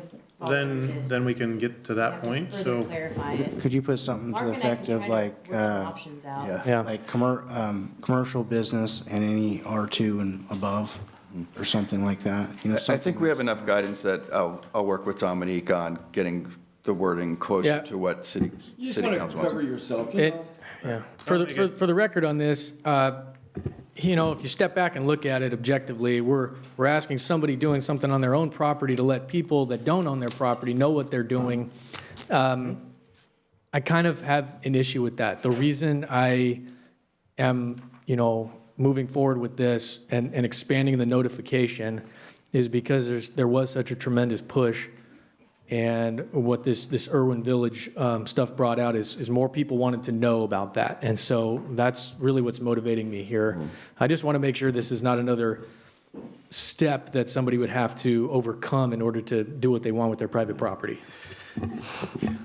Well, it would be a requirement, so it's one of those things. I know. I will say one other thing, because timing was mentioned, although we haven't actually discussed timing. We can't, adopt ordinances that conflict or negate state ordinances. So I'm stepping on toes here. I'm trying to walk cautiously. In other words, we can't say, well, you have to have this sign up for 180 days because we know that's going to kill a whole bunch of certain developments that we don't want. Let me understand this. Right? Because this, once, Go ahead. so, because, for example, the Irwin project, this city council had no control over it. It was a state, I forgot the SB number. 35. Right, where the state legislature declared a housing emergency and said one of the ways we're going to do this is to get rid of some of the obstacles such as city, local involvement or local objections. So the city council and the public had very little to actually oppose or do in that regards. So if we were to try to bypass that by saying, well, the sign's got to be up for a year, knowing that it's going to kill the project, we can't do that because then we're going to, get the ire of the state and they're going to say you're overseeing your bounds. So we'll bring it back for some more discussion, some different language, and go from there. Mark, I thought the law was that we could add more to an ordinance, but not less. Well, right, so in this regards, we can add more time as long as it's the intent or the effect does not. Create a barrier? Correct. Right. And interfere with other laws, especially state laws, exactly. So we can, Yeah, there's to a point. a fudge factor in there somewhat. I mean, you could do some, but if you had it crazy about it, they'd nail you. Do you guys mind if we go over the provisions that we're going over and see if we have like consensus on these particular provisions? For example, the notice of the time and place. Right now it's 10 days. Can we go 60? What's it currently, Robert? 10. I'd have to check with some of our housing people to see if 60 would be too much. The 10 days is because it mirrors the code on notice as is, right? So we're saying, keeping the same time frame, we're just saying there's an additional requirement to stick something on the lot for visibility. So, but the 10 matches the code, the minimum, the code regarding the notice you have to give for some of these hearings, which is 10 days. But that's a minimum. Right, so that's my question that I'd want to roundtable with some other attorneys, is how far you can go. So maybe on that one, rather than us powwowing for 20 minutes on something that might be moot, maybe find out what our maximum is on that and let us know. Yep. And then the publication of the notice at least one time in the newspaper or general circulation. I'd love to see language in there ideally, and this is going to also be dependent on how long we can, take notice out. I'd love to see twice in the newspaper. I'd like to see social media put in there as well. And again, I understand that the newspapers, they only have, they do have circulation once a week. So I think whatever the time limit that we have to post this, I'm sure it's going to be in there. So I'd love to see twice a week, at least twice in the newspaper and also on social media. Are you guys okay with that? I'm okay with that. Yep. If we can stay within as long as we're good with the extension from the 10 days up. Right. To allow that, because 10 days may not allow it twice in the newspaper. Yeah. Depending on how it hits, because it is once a week. But if we can get that 10 days up to some fashion. Well, we should be able to should. hit that, no problem, let's do it. Yeah, I we would agree with should. it Completely. And in terms of how many feet out, like I say, I agree with Ms. Fowler. I think 2,500 feet, and we just, because, just let people know as far as we can. Is that too far out? What do you guys think? We're gonna have to open here, when they, let them talk, and Okay. we'll come back. I know, I'm just throwing these ideas I don't out have a first. clue. Yeah. Why don't we let them talk and get some more Okay. ideas? All right. That work for you? Is that okay? Yeah, sure. Okay, Why good. not? Anybody else? You mind if we open this up, guys? We're ready to do it. Here we go. I'd like to have some input. Anybody got, wanna come up and add something to what we're discussing? Please do. Harry Haskin, I usually don't get up here this many times, and I Oh, apologize yes, you for do, that. Greg. I love it. Yeah, okay, well then here's my thought. Go ahead. Why should the taxpayers of this city pay the developer to put up a sign? Developer goes into business, he pencils it out, he knows whether he can do it or he can't do it. It's up to him. He's in there to make a dollar. Fine, make the dollar, but don't make the citizens pay for that dollar. Thank you. Thank you. Anyone else? Kurt Dansker, as a member of the Planning Commission where this was first brought up years ago, if you remember the development that was over at Plaza and Mesa with the condo project, the developer there put a sign up describing that property, and it was up for a long time past it was, it didn't follow through. But that informed the neighbors what was going on, and they turned out en masse for that project. That's what that's all about. And it was loosey-goosey in the fact that it was up to staff to decide when they were going to put up a sign.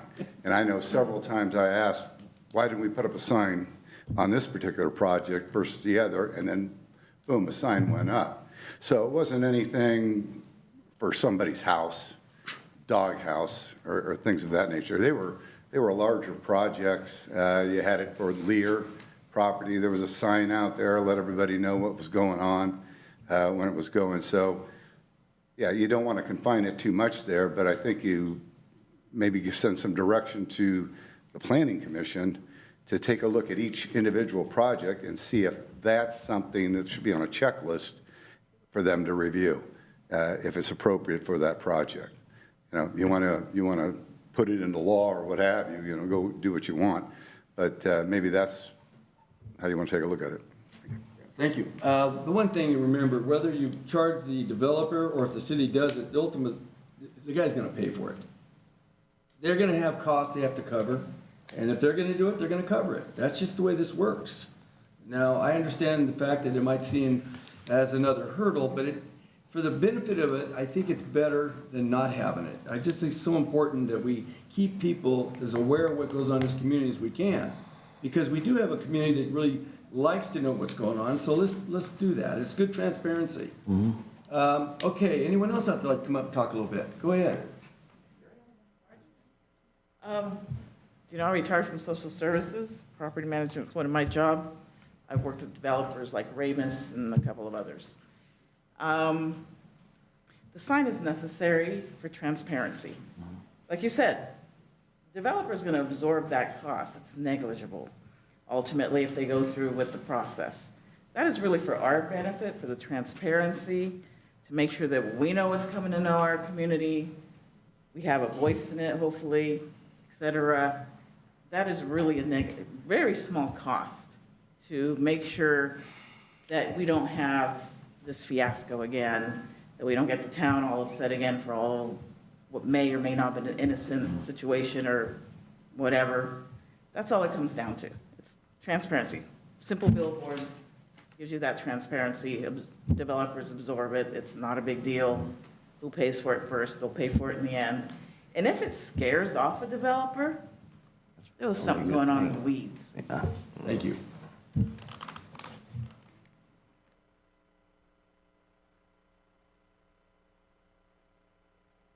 Greg, wave your first name. Steve Gregg, I live 1212 Sierra. Thank you.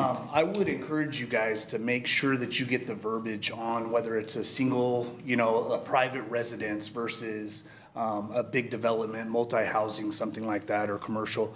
I mean, we already got quite a bit of red tape. I mean, putting a garage on the side of your house, if it turns out to be a little bit over the 450 square foot, you know, say you attach it with a breezeway, or say your roof, you want to put a 12-foot garage door, your roof ends up 17 foot, 10 inches versus 17.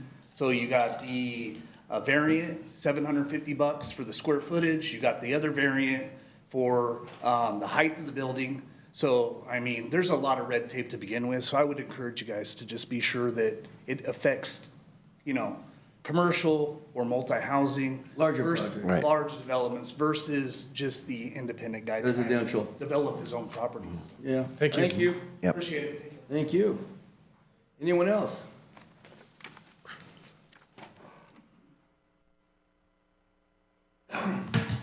Cody Fowler, 1550 Judith. When I had brought this up in comment here a couple of meetings ago, I'd actually suggested 2,000 feet, not the 1,000 that was mentioned there in the document. But no, I support what he just said, that we shouldn't be attacking the people that are adding on to their house. We're just strictly looking at the development issues, you know, whether it's apartments or commercial or whatever. I just came back from Idaho. I went through Meridian. That's a town just outside of Boise. A bunch of huge growth, and I can't tell you, every block had a 4x4 sign said notice of public hearing on every block, because every block is being developed for housing in the Boise area. So, you know, it was 4x4 signs, didn't have to be a 4x8, but Big signs, big notices, and when you read the newspaper there, they're all in there too. So I think that's what we're trying to mirror here about getting the notification out. So I support the sign. I support 2,000 feet, if not more, notification. And, I think we went from 10 to 14 days on the notification. 15 days would get you 2 business cycles, yes, in the Escalon Times. Paper, yeah. So that would get you there, and it shouldn't be too big of a number to, conflict with the attorneys and what they're thinking. So that's all I had. Thank you. Thank you. Anyone else? Anyone on the internet? Phone lines? Last call. Anybody interested? All right, we're going to bring it back to council. Councilman Pro Tem Swift, you wanted to continue? Yeah, well, I think this was largely a discussion item tonight. I hope that It you're is. staff It enough is. to go with, and what it's gonna come back, right?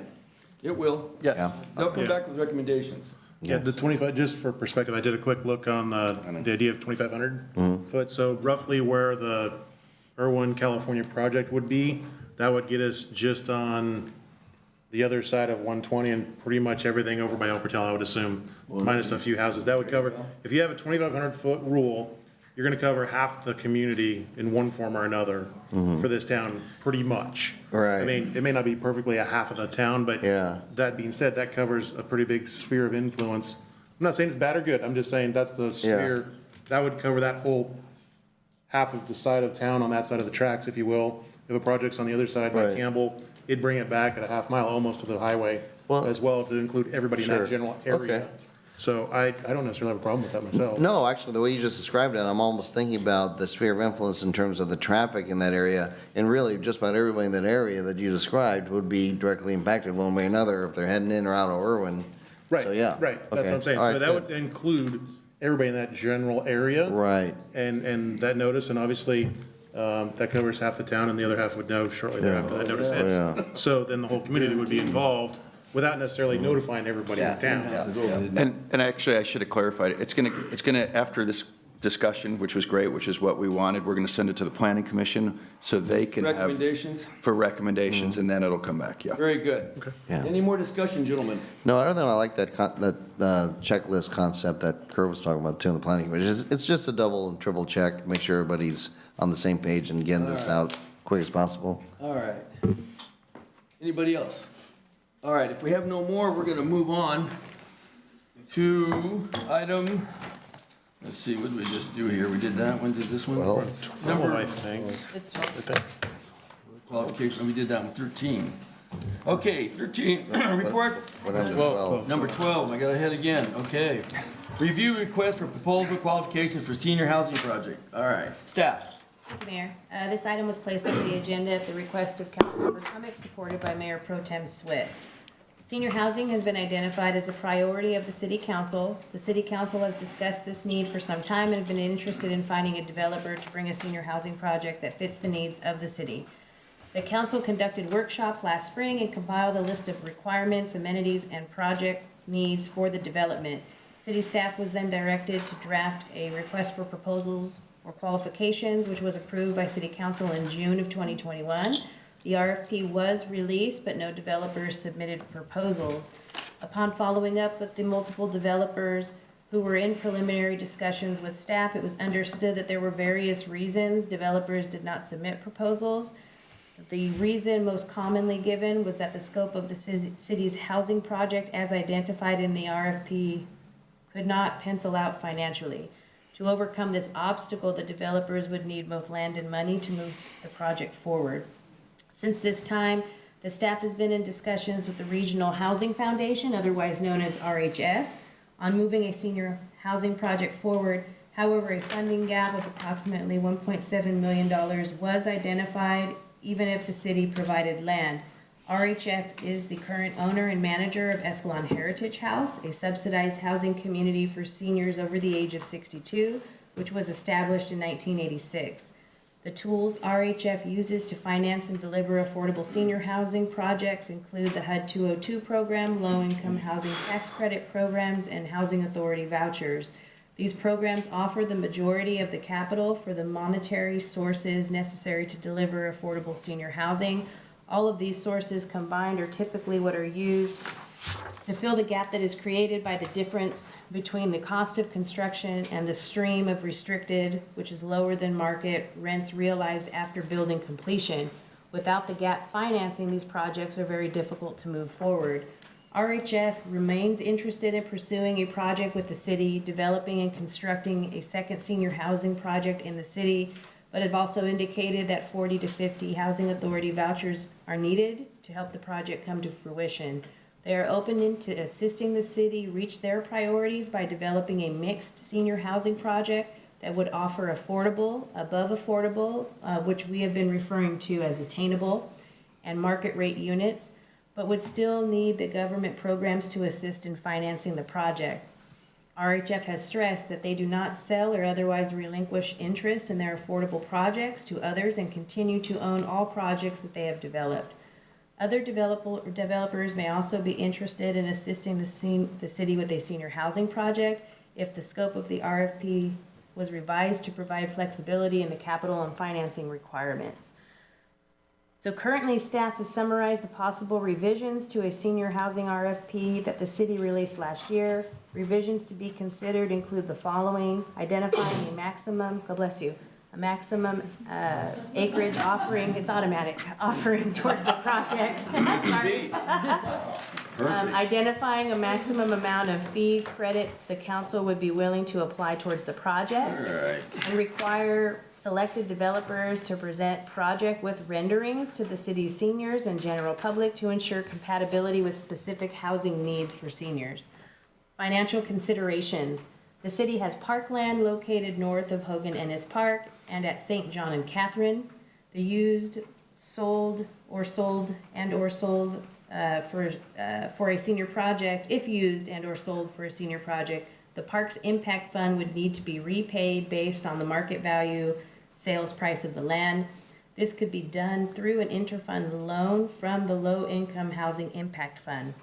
The city's Low Housing Impact Fund currently holds a fund balance of just under $900,000, which could provide credits to a developer of a senior project if the project meets the use requirements of increasing or improving housing for low or moderate income households. Any use of the Low Income Housing Impact Fund will require some type of interfund loan, as the cash in this fund has previously been loaned to another impact fund of the city. The fiscal impact. There is no significant fiscal impact of the creation and release of the RFQ except for staff time. Other fiscal considerations would be applicable at the time of the senior project acceptance. And so what we have attached is the prior senior housing RFQ that was presented. If you wanted to review it and go through any items, the sections on background and the property all remain the same. It's identifying that parkland. The current request for proposals limited the amount of land to 3 to 5 acres. And so that's one of the considerations that we may want to leave open, is maybe identifying a maximum acreage offering instead of limiting it to the 5. Other items include the financial offerings. There's a whole section on there regarding the criteria that we could update, qualifications or proposal requirements that we could review and update. But the big items that have been identified was the maximum acreage offering towards the project, a maximum amount of fee credits the council would be willing to apply towards the project, and then requiring select developers to do a presentation for the seniors. So in regards to item 2, which is the maximum amount of fee credits, that those fees and the ability of fee credits were not put into the RFP. At that time, I shouldn't make any assumptions, but it just wasn't put into the RFP. And so if that's something that the council is willing to change, that maybe for the right project, we'd be willing to apply fee credits, we can update it to do so. In the process of updating this, I did receive some feedback. I'd actually had a developer contact me last week inquiring about senior housing in a project, and I had sent them the old RFQ because they were interested in looking at it. And then when they had received it and told me thank you, I basically asked them if you could review it and let me know things that stick out to you or things that are identified as a barrier for you. I would really appreciate that. We would love to have that feedback. And so that developer did write back to me, and they had said, they went through it really quick because they know it's going to be updated. And so the items that they identified right off the bat was that it seemed very open-ended, and this was in regards to whether lease or buy the land, any discount on city county fees, which section of the park, how many total units are allowed. So they weren't sure what potential incentives were actually available. That may have been the intent, but in order to make it more flexible for offers, he wasn't really sure where to start or what was most important to the city with regards to the project, what features to focus on that might make their proposal more attractive than another competitor's.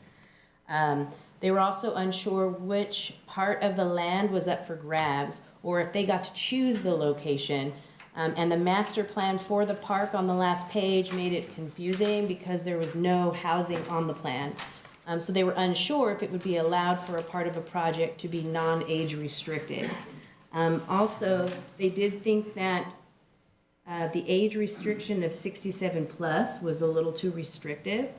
55 plus is probably the best, but 62 plus is possible. But if you limit the potential number of tenants there, it might make it hard to pencil as an investment. And so that was the feedback that we had recently received. And I really did appreciate that because we have gone a little dormant since then with the original feedback from developers. And so if you guys have any questions, I'd be happy to answer them. Sure. I have some questions. Thank you for that report, and I still think this is a very exciting possibility. The future of senior housing in Escalon, a great project, is still on the horizon. I know we can get it done. We have the ability. I think what we need to do, though, and we need to change in this last RFQ, is we need to get more aggressive. I mean, in order for a developer to build and not have it be subsidized by the government to be subsidized senior housing, they are going to need buy-in from the city in two forms.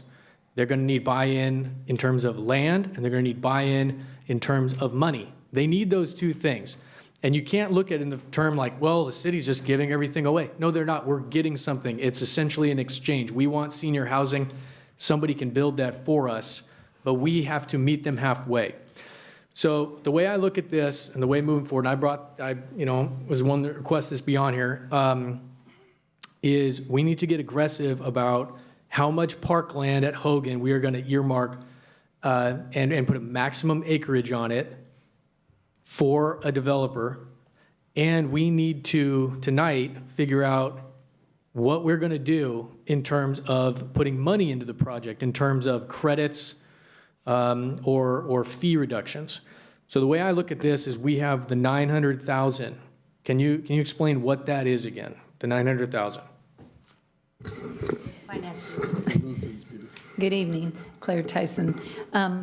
The 900,000 is money that is brought in by developers specifically, and any home improvement specifically earmarked for this moderate to low housing. So this money has been brought in for years and years and years and is available under the criteria of low to moderate housing. So does that apply to, can that money be credited towards a market rate project? No, right? Because market rate is not low to moderate housing. I don't know what moderate means. Would that apply if it was hybridized? In other words, if you had Potentially, part of it fair market and part of it. potentially. Because I think the point needs to be made that we went out with this last RFP and we got nobody back. The reason we got nobody is we put too many restrictions on it, and the developer cannot take this project and make any money from it. And a developer has to make money. That's why they build things. We've got to get away from this concept that we're going to get everything and the developer gets nothing. That's not the way it works. So we need to get more aggressive in what we are willing to go forward with. We're relinquish some of these restrictions on this RFP so that it'll be more attractive for a developer to come into town. We have a great piece of land. We have credits we can give. We can work on things. And so we need to discuss that tonight. We've already had a developer contact the city, so we know we can capture that market rate, middle income, senior housing facility that we all want. We just have to figure it out tonight. Well, that was my question. Do we want, remember the last RFQ was created during and as a result of a special meeting, okay?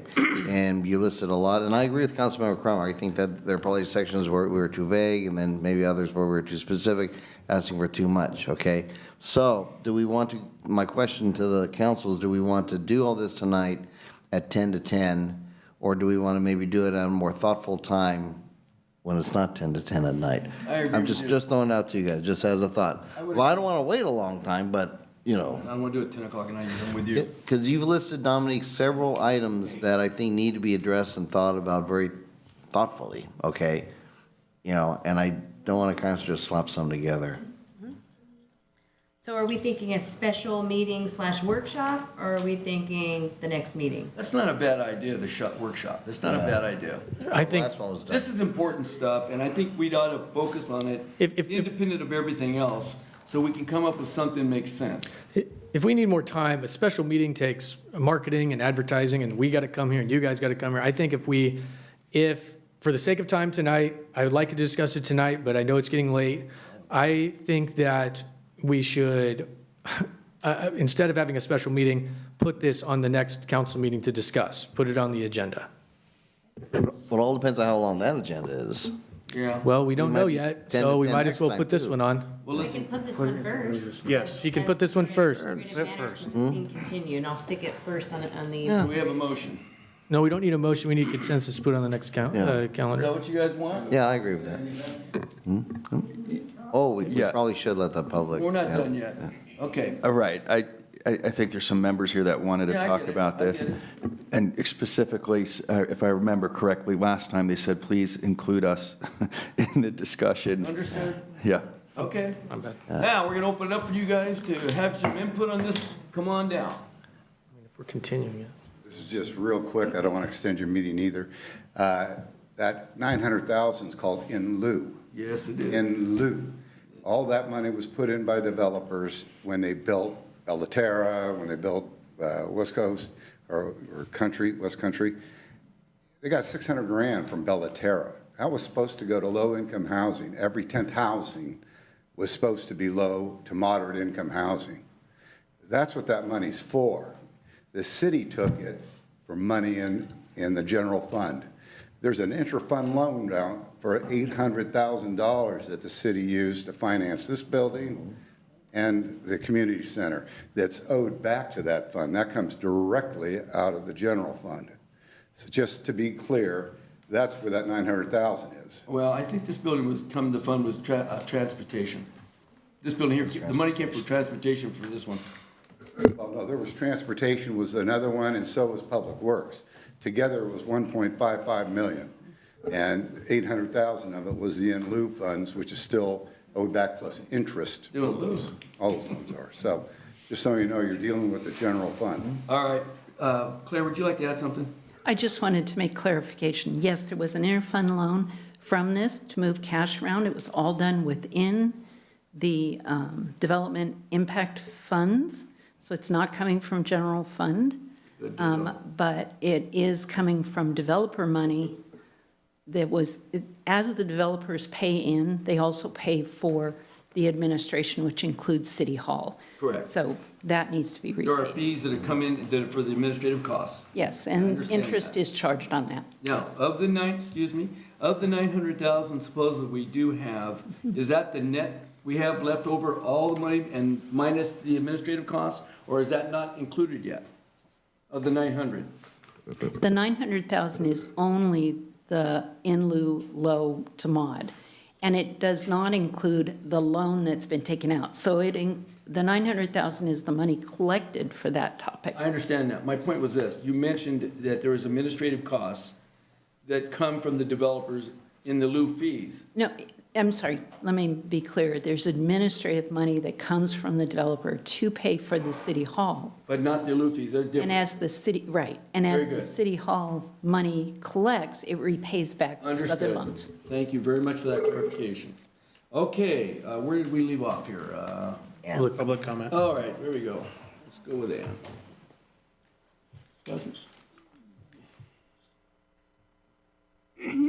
Hi, I'm Ann Shaddix, and I would like to ask the council to form an ad hoc committee to take a look at what the seniors want, what the seniors need, and make a proposal back here with with all the aspects that are needed and wanted for senior housing. I think we've moved this back and forth, and now we have to put it in place the right way.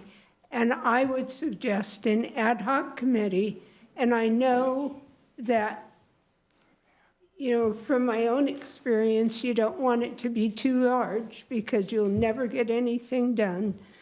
But I'm asking that you consider an ad hoc and that seniors are represented on the ad hoc committee. You're talking about senior housing. Seniors should be participating in this discussion.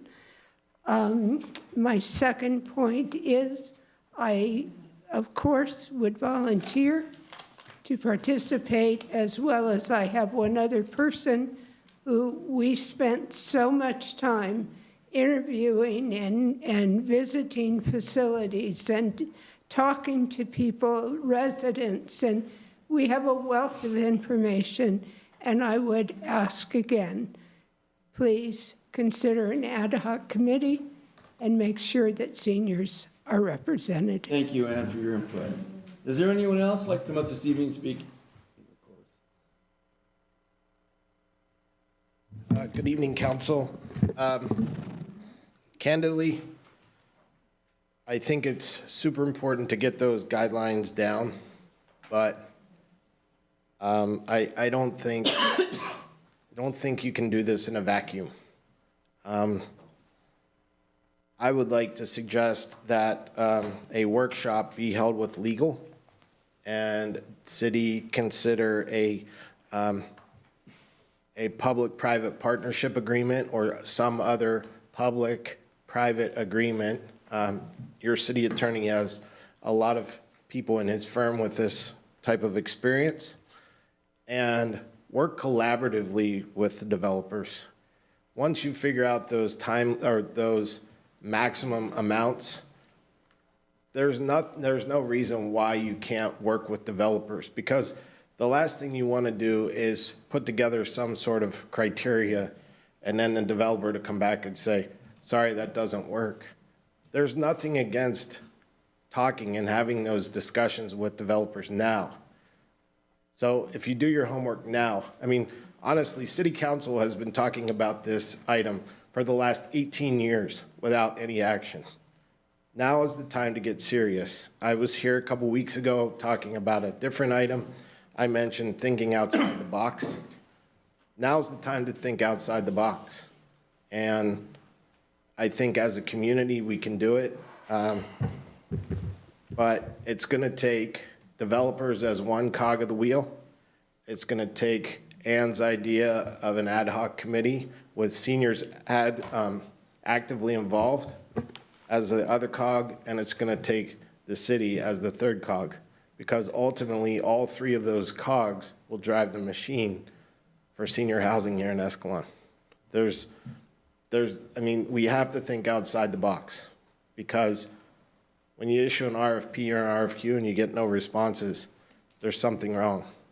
And I understand Dominique has an S on her chest for Supergirl, but sometimes it's just their ideas. Why can't you have that discussion with the developer now? Why can't you have those discussions with other developers? I mean, there's nothing illegal about it. You're just gaining input, because ultimately that makes a project. That makes not just a project, that makes a successful project. And what makes a successful project makes us all look better as a community. That's all. Thank you. Anyone else? I'm not even going to introduce myself. I mean, he's right, discussing things with developers. But before you go to a developer, you need to figure out all these little parts here because they're busy. They got all sorts of development going on. Ramus, they're all busy. And they've tried bringing things into Escalon in the past that have felt like they couldn't get forward with their projects here at Escalon. So put these pieces together. What's the city putting up? Get all the specifics. And if you want, I'll give you the name of all the developers in the region, you know, and you can go with your proposal to each and every one of them. After we met with our seniors, I'm not saying that, after we met with legal, and we put this whole together and says, what is Escalon bringing to the table?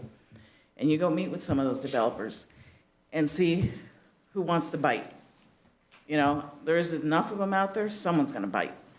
As far as the part here in town, we got a really good community. We can get some good grassroots movements going to do our part of that too. Thank you. Thank you. Anyone else? Might as well finish the evening off. Gary? As far as you're talking transparency, all night tonight, weeks and meetings before, if you want it to be transparent and public input, please go to a workshop. Bingo. Everybody can be there that wants to be, and then they have no excuse. It was done behind closed doors with ad hoc committees or this or that, or everything. Workshop includes everybody and anybody who wants to come. Thank you, Gary. Yeah, you know, a brief aside, I am getting a little more nervous. I'm thinking about how long this is going to take at the next meeting, because again, I don't even want to give a short shrift then. And yeah, nobody wants to go to an extra meeting, but this is going to be one of those things where I keep hearing a lot of you as in us. Well, you know, it's going to need everybody in here to be involved in this process too. Okay, don't expect us 5 clowns up here to have all the answers, please, you know. So I think, I think we did go the workshop route. Maybe it wouldn't be a bad idea. Again, the last RFQ was a result of an entire hour-long workshop. And I don't know. Yeah, I'd probably rather see a workshop too. So, do we need a consensus, Robert, is that what we're looking for? Well, I think we already gave a... No, we did it to move it over to the next meeting. Do you want a workshop before that? Or No, it can be like... Hey, Robert, what if we put together like a, more of a general template? And then that way there is something to work off of, you know, for that workshop. So can I ask a question? You may. Okay, so really quick, so taking it out of the developer side of things and taking it to, which you guys have already mentioned on several other topics tonight, is taking it to another city that maybe has had this in the past, that has maybe done something like this in the past. I know Ripon had offered, years ago, it's been a long time, but when they built out by the golf course, on the corners, each of those were a duplex, offered to moderate to low-income housing, with a lot of stipulations, you know, around Ripon residents and seniors and whatever that looked like, whether it was low-income seniors or whatever. So I just don't know if there's another city out there. So we're taking it out of the whole developer thing and saying, okay, we get it. People have to make money to build. That's how businesses work. You have to make money. So, but how are the other cities doing it? And what has the other programs look like versus, you know, just going to a developer and saying, you tell us? Because I think that's where everybody gets a little bit hesitant. It's a good idea. So, thank you. That's all. Good idea. Okay. Anyone else? Anyone on the internet? I'm not allowed to come to the podium. No, you're chastised. You're done. Internet. Phones. Okay. A minute. I just wanted to ask, can Dominique invite potential developers to come to that workshop as well to get their input? I don't know, but you know what? I like the lady's idea. We should ask people that have done it. Instead of trying to reinvent the wheel, ask people that have done it, how they got there, and take some of that as a, like a print, and try to follow that. That was a good idea. It's one of the best we've had. So, we are talking about a workshop, and what'd you have in mind? Well, I think first of all, to Councilmember Hagan's point, I think that Dominique's already listed a number of things we need to address. I think we need to have a checklist so we can just galvanize and discuss these specific ideas in a workshop with everybody around. I wouldn't be surprised if there are already people around here in this audience that are already looking at, talking to other towns, see what they've done. I think that's a brilliant idea. So I think that, again, I think if you pull that in a workshop, you pull the experience that some of us have had with developers, you know, I think we pull it in together. I think we're gonna have a much better and more thoughtful result. Yeah, having it on its own workshop, so maybe an off Monday from a council meeting may not be a bad idea to do that.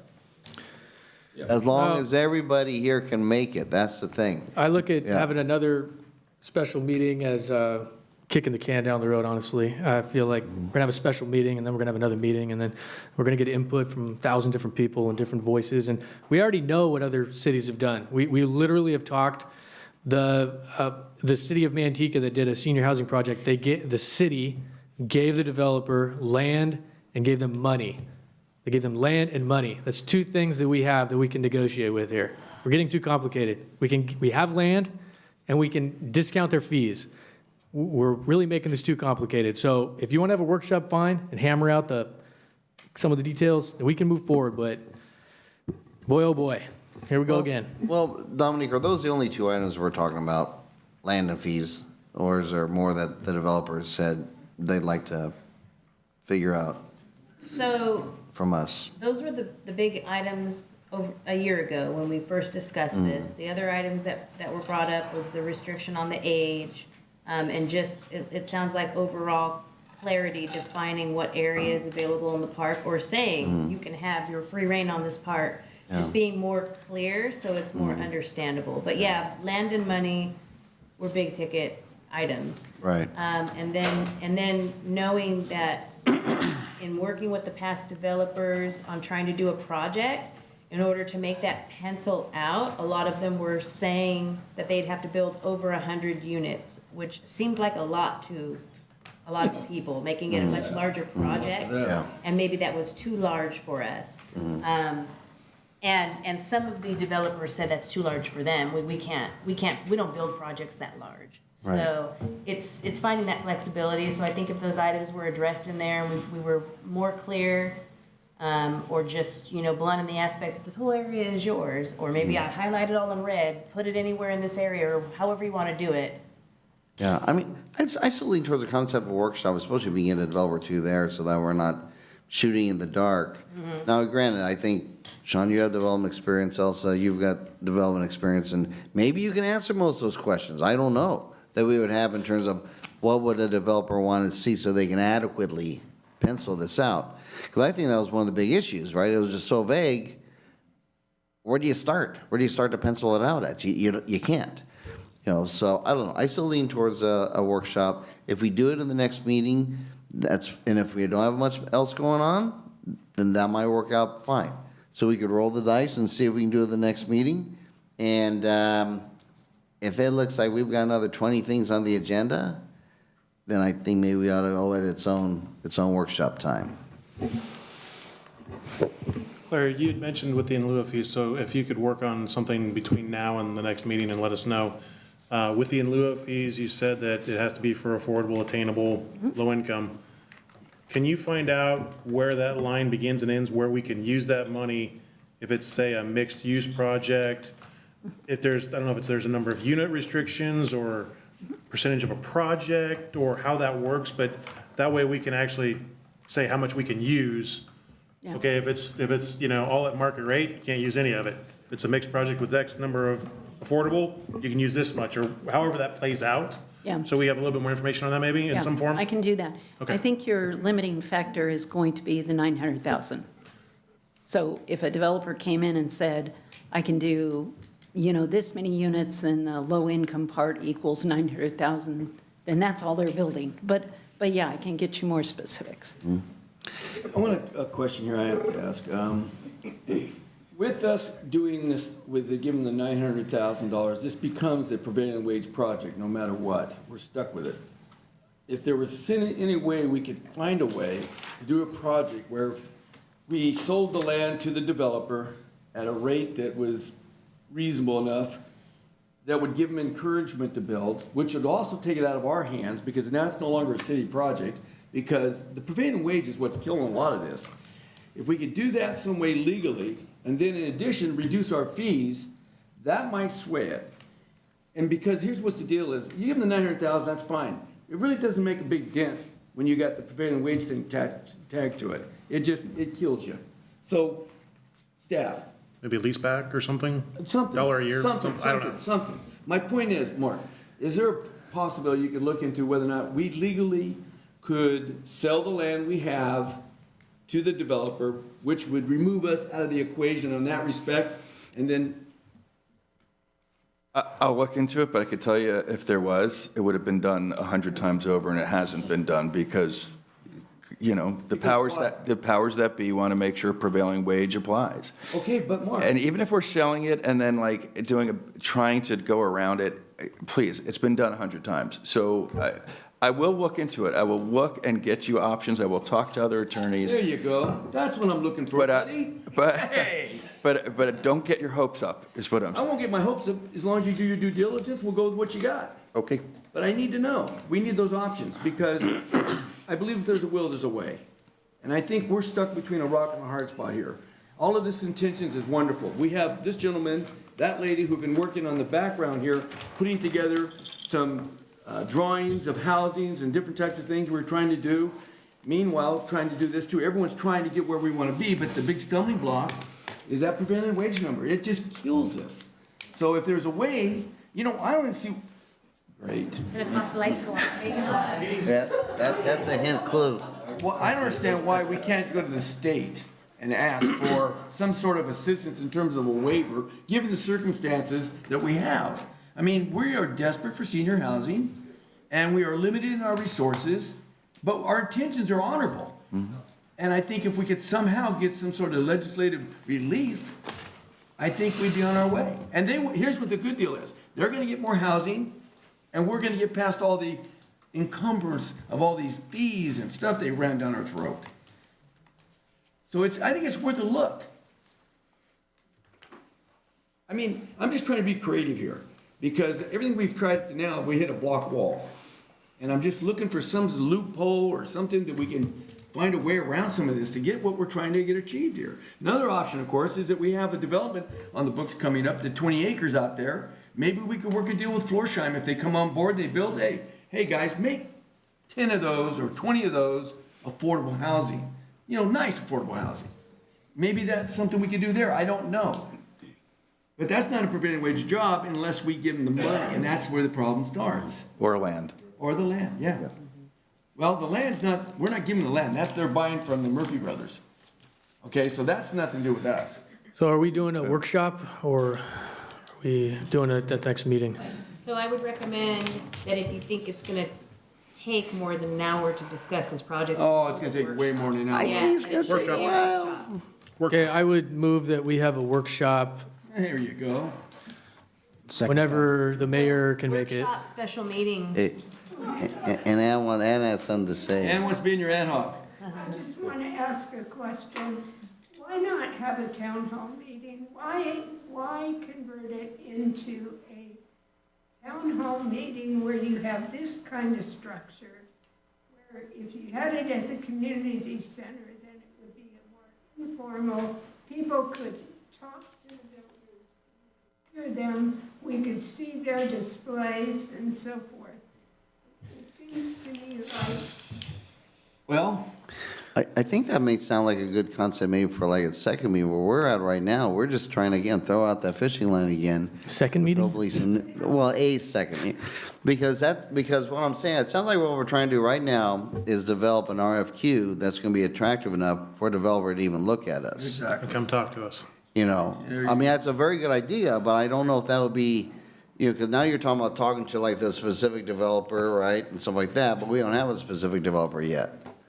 So how about a community meeting or a workshop / town hall for this? Do you guys want to do it after the next city council meeting, or do you want to do it next week? Because we got another city council meeting coming up. I start going to do it after the next council. Okay, so if, The next council meeting is on April 4th. April 4th. So why don't we have it on that Wednesday, April 6th, Wednesday? Well, can everybody make it that night, or do we want to have it on another Monday That's what I'm night? asking. I would lean towards another Monday night, let's say the next Monday after April 4th. Okay. 11th. Yeah.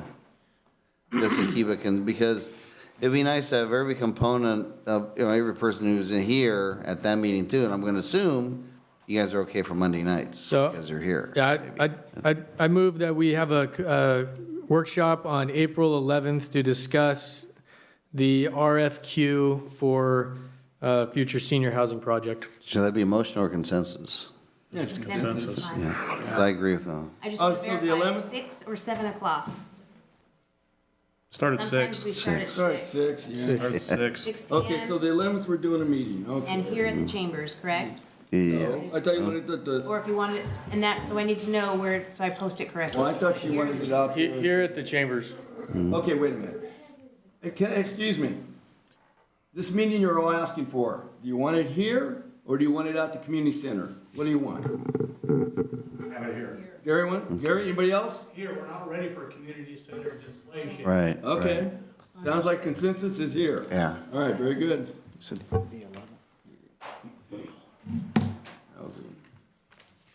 All right. It's 6 o'clock, correct? 6 o'clock, yes. All right. All right. This. What was that? We're suggesting 4 p.m. All right, let me get all this down here. Sure. Okay, so it's housing meeting, Monday, April 11th, 6 o'clock. That's where we're at. Okay, now, is there any more input? Anybody? All right, so I guess we're gonna move on. Now, on this last item, before we start this last item, let's set some ground rules here. Number one, council members, let's be respectful to each other, whether we agree or disagree with each other. No more outbursts. I want everyone to try to maintain their candor and not scream. If you have something to say, I'll recognize you and you can speak. But I don't want anyone screaming or calling people's names. I don't want accusing, any of that stuff. So let's try to make this last thing here professional enough, okay? So let's start with that number 13 now. Here we go. So thank you so much. So I'm here to report back to you from the subcommittee, which was negotiating a contract for Ms. Dominique Romo as the city manager. So this item before you is to receive this report from the negotiating committee and consider an employment agreement with Dominique Romo for the position of city manager. So just a little bit of background. In September 2021, Tammy Alcantor resigned her position as city manager, and City Council approved Dominique Romo to serve as interim city manager effective October 1st. On December 6th, Mayor Alves, with full consensus of the council, asked that an agenda item be placed on the next meeting to discuss appointment of the interim city manager to the city manager position. Sorry, it's late. On January 18th, 2022, it was reported out of closed session that council had created a subcommittee comprised of Mayor Alves, Councilman Bellinger, to draft an employment contract with Dominique Romo for the position of city manager. The council subcommittee met with Ms. Romo to negotiate the terms and agreed to the attached draft employment contract. If approved by council, Ms. Romo's contract would become effective tomorrow. So I'm going to go over a few items that have been discussed and correct a few misinformation items. But I do want to say that the fiscal impact of this to the city, if approved, there is no change to the budget because the budget has already been set and this contract is below budget. So a couple of things. One, I want to address the Transparent California. I'm not going to say anything negative about it, but what I will say is, let me give you, and I appreciate you staying, let me give you the proper place to look. If you look up the state controller's office and look at employment data, you can pull the data comparable. And so from that data is what we've done for comparison's sake. The agreement that is before you is 5% less than the budget. We took an average from that state controller's office information and looked at all the cities in California under 10,000 population, so of like cities. This proposed pay would be set around 20% lower than the average. So it's typical for Escalon to pay below average. It's about 20% below. There was a comment made that the increase to Ms. Romo would be $50,000. She would love that, but that's not what the contract is. So the contract is much less than that. It's about a 12% increase from her prior position, which was a mid-management position. And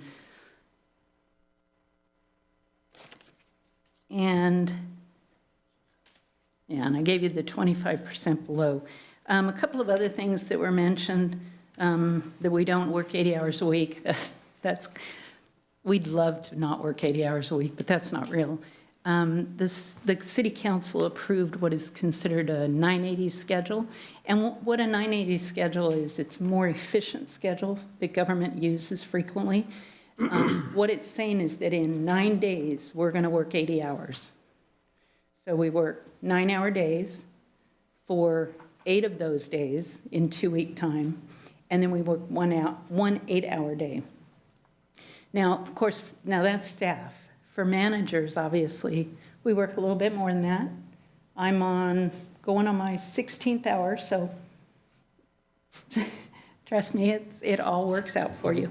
But just to make sure that it is comparable when you look at the state controller's office. I looked at your site, what the site did, and Vice Mayor can be hired in my office anytime. What it did was it pulled into the city of Escalon, don't know why, the liability pension requirement that's 20-year out. It's not salary. And so they pulled that into the number, and that's why it's so skewed. I don't know why they do that. I don't use that site because I know it's whatever someone wants to put in it. It's not necessarily validated. Where the state controller's office, those numbers are validated by audited financials. So anytime you want to look those up, you can go there. It's state controller's office, and it's called sco.gov, I think it is. Yeah, take a peek in there. But I appreciate the attempt at research. That's good. This is an at-will position, so I do want to specify the contract is there. This is an at-will position. The contract has been updated to be more of current standards, and there are provisions in there that you'll see at most city manager contracts. But of course, some things are unique, like our pay. This contract will align with the rest of the management benefits on an ongoing basis, so the confusion about one set of benefits potentially for contract versus the rest of the employees, we are eliminating that problem. And it's late, and I can't remember what other provisions that all of you discussed. I know the majority of it was just to update the contract. The subcommittee looked at that with the help of resources from legal and the finance office, and they negotiated all of the elements of this contract, including pay. Okay. First of all, I want to discuss this as a contract and has nothing to do with anybody personally. Okay? That's whether it was this young lady or another guy or whatever. Let's talk about the contract. That's it. And the contract, a question for the council, is why weren't we ever brought into the loop when this was drafted? How come you didn't say, hey guys, let's have a meeting and talk about the future manager's position? How come we weren't brought into that? Because I'm reading through this thing and I'm going, wow, really? Okay. But why didn't you bring us into the loop on that? Why didn't you say, hey guys, I'm gonna do a contract here, what do you guys think? We didn't get that. Well, it was very specifically approved to negotiate a contract, a draft contract, and the draft contract's before you to modify, approve, deny, as you see fit. But I guess I'm confused about the question. That's like last minute, though. I mean, I'd like to have some time to go over this with you and ask you questions personally about some of the way it's been drafted. For example, you want a 5-year contract. We've never had a 5-year contract. Our previous manager was at will with no contract time, number one. Number two, we talk about here in the terms of you're mentioning that everyone's treated the same, but there's also a clause in here that gives the city manager the right to go ask for above and beyond what might be standard. It says in here, let me find it for you. There's a couple things here. I just think this contract would have been better served if we'd had more input. You know, and so we could also appreciate what's here. To be honest with you, it's a little confusing, to be very honest about it. The contract draft was sent out multiple times to the subcommittee. I got the draft, I get it. That's not my point. I think we should have had some communications on this thing. He's the attorney, he knows the legal jargon. We could ask questions, he could have alleviated any ideas we may or may not had about it. Let's see, let me manage, that's right here. City Council multiple objective each year, blah, blah, blah, blah. Yeah, I think it's this one here. It says here, I'll show yeah. Then the evaluation, you're giving us you can't terminate anyone within the election period close by the election. That's also in here. Yeah, and then there's also the review. It's like, what is it? It's 90 days? Or what's the review period? And it's in here, it's, anyway, it caught my eye. A lot of these things were not what we used to do. The other contract, we didn't have, seemed to have a big problem with it. So I guess my biggest question is, why did we change the contract so much? I will say that the review was a request of the council. So the additional review after, I forget what the period of time was, but the additional review that's in this contract that was not in the prior one was based on the request of council. Well, the other thing you remember is that on a 5-year contract, if we're terminating before 5 years, there's a summary, I mean, it's a package that goes, severance package. Now, we've never had that before. It was in your prior city manager's contract. It was? Yes. It's fairly standard for these positions. Yeah. I never saw it. Customary. Okay, so you're saying it was, but we never had the 5-year term limit. No, your prior contract was... So what does that do? What does that change? Your prior contract was forevermore. I'm sorry? Was forevermore. Right. So what's the difference between that and a 5-year contract? It gives the ability and the responsibility of council to communicate back with the city manager annually for a review and then once every 5 years to negotiate the contract. Things change. It gives the council the ability to go back and reopen the contract. It's a reopener. But the point is, we never did that before. We didn't have a closed-in contract. It was open. And that we could talk, basically, if we wanted to talk. Well, you can still talk anytime you need to. I understand that, but why the 5-year contract? It gives the council more ability to open up the contract again. If there's something in our contract, within the 5 years after we're in year 3, we see a clause in there that we don't like, at year 5, we can readdress it, negotiate said issue, and come to an agreement with a changed contract. With an open-ended contract, that's in perpetuity. We can't make any changes to it, is my understanding. And you're also not, well, you can change the contract through negotiations, and correct me if I'm wrong, but you also have the opportunity after 5 years to easily say, yes, I want to continue, or no, I don't. Where with an open-ended, you're really just renegotiating terms, right? So 5 years, if for some reason, and I don't see how it possibly could, at the end of it, it's like, at 5 years, we're ready for a change. We can just not renew the contract and walk away with no cause, no fuss, no muss, no reason, anything. At that point, it's an out. But what if it's 3 years you feel that way? Then what? Well, there's negotiated terms in this contract that you either, if you have cause. Well, did you read the cause clause? I did. The 16th? I did. Okay. And if there is cause, then there's no severance agreement. If there's no cause and we just want to get rid of said city manager, then there's a severance agreement for that privilege of saying we want to go a different direction. And that's it's a fairly standard contract, in my opinion. I read through it a couple of times when I first got it. I have really no problem with what's in the writing here. Here's the reasons for cause. Conviction of or plea of guilty or no low contender to any crime or offense, other than minor traffic violations, similar offenses, which is likely to have material adverse impact on the city. And it says here, the city manager's reputation, proven failure of the manager to observe or perform any of her duties and obligations. If the failure continues a period of more than 30 days from the date of the receipt of notice, the city council specifies the act of omissions deemed to amount of failure.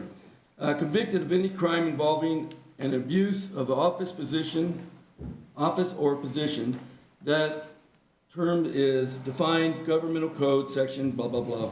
Repeat failure to carry out a directive of the city council made by the city council or body of the body at a Brown Act compliance meeting, or let me see. There was something here I wanted to point out. I'm trying to find it right here. It is. All right, and then it says here, any gross negligence actions and inactions, the city manager automatically adversely impedes or disrupts city organization unit is determined. Okay, that's not what I'm looking for. In the event, okay, in the event the manager be terminated within 90 days after multiple election. After any municipal election for the selection or recall of one or more of the members of the council. That's not what I was looking for. There was something in here that I caught, and I was trying to figure out what it meant because I couldn't figure it out. Okay, said you're tied to the city compensation. We talked about that. All right, well, I don't know. It just seems to me that it'd been nicer to have some time to go over it with the council or the lawyer. Anyone else want to add something here? Anybody? I have nothing to add other than to make a motion to Let's ask everybody else first. Dominic Romo to be our city manager. Anyone else here? As far as myself, I'm kind of confused with a lot of things. I haven't worked long enough with Dominic yet. She's obviously very smart and intelligent, has a lot of talent, I can tell that. But I'm pretty naive in all this process here so far. I just want you to understand that this where my position's at as far as trying to figure this all out. What information that are you missing that staff can give you? It was my understanding I'd have, at some point, be able to gone over all the development stuff that happened with the Irwin project. I was understanding that I'd be able to look the public in the eye and say, hey, I've read through all that stuff. I don't think there was anything nefarious that happened. I don't think that's the case. But if I'm being honest with myself and honest with the people out in front here, I haven't gotten a chance to really understand the initial steps because I wasn't here. So that's what I mean. All right. And I feel the same way too. I've asked for a Freedom of Information Act for the information pertaining to the development on Irwin, and it takes 15 days or whatever, and we're not going to have it obviously before this signing of the contract. There's a lot of concern in the community. What went on should have never happened, and nobody knows why it happened. There's a lot of finger pointing on, and that's not what we want to do here. What we really want to accomplish here is to make sure that everybody understands what happened, so we don't do this again ever. Because this was something that shook this town the more than I've ever seen in 28 years on this council. I had phone calls like I've never had before. I had people tell me stuff that I've never heard before, and they were very, very upset. And I owe it to them to be able to tell them point blank that I know exactly what happened, and this is the way it is. We're off topic right now. No, we're not. Yeah, we are. No, no. We're talking about the city manager, and now you're talking about Irwin Village. It all pertains to this contract. No, it does not. Moving forward. It does not at all. All right, we're gonna go through that again. All right, so anyway, I'm like Andy here. I'm a little ambivalent, what's the word? I can't talk anymore, I'm so tired and dry. I didn't feel good about voting for or against her because I don't hold her accountable. But at the same time, I don't have the information that I've requested. So that was just my general comment like his. You're more than welcome to make your motion now. You had something to say? Yeah, don't forget public comment. Okay, and we will have public comment. I was just Right waiting now, for the public please. comment. Anybody? Surprise, surprise, Sean Stroman. I'm speaking as a citizen, and I am speaking as a planning commissioner. And I, in my 6 years on the planning commission, in my opinion, no offense, Tammy, there's no one better to represent the city of Escalon than Dominique Romo. She puts so much time, so much effort between her and Diana and what we receive from the planning commission. I mean, I understand it's her job, but I can tell that there's passion behind what she does. And I think it's ridiculous that we're continuing to talk about this subject over and over and over again. In my opinion, she has proved herself over and over and over again. And to the $200,000 comment made earlier, in my opinion, as a taxpayer, she deserves $200,000 for all the added work that she does. When I have an issue, whether I'm a citizen or whether I'm a planning commissioner, I call and I ask Dominique a question. I get a phone call or an email back that day. So she takes her job serious, but she also recognizes the importance of Escalon citizens. I mean, I understand that there's some questions about Irwin Village, but to Councilman Crumick's point, we can figure that out. Why belabor this and drag this on so much further? We're gonna have a vote here in a minute. Well, As far as from my standpoint, I think you're being 100% truthful, and I do think that Dominique has a lot to offer. I agree. My position is very difficult because I wasn't here for the initial part of this. So, and I have had some experience working with her, which has been awesome so far. I have not had any complaints, any issues. But what I'm coming from is that if I'm going to be honest with the public about wanting to make sure that I can say, hey, everything was done exactly how I think it was done, then it just needs to be read through so I could say, yeah, that's what happened, no big deal. but That's it. with all due respect, Councilman Hagan, I think That's what you're I'm just. kind of out there because you haven't been involved in the history. And Correct. you're right. That's why I'm saying that I'm getting, you get enough white noise about stuff, it's very confusing.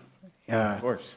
And so there's a lot of things that I don't intimately understand as far as contract stuff, as well as the stuff that obviously transpired in the background. So my concern is that I need to allow my seniors here, people that have been here longer than me, to make that decision.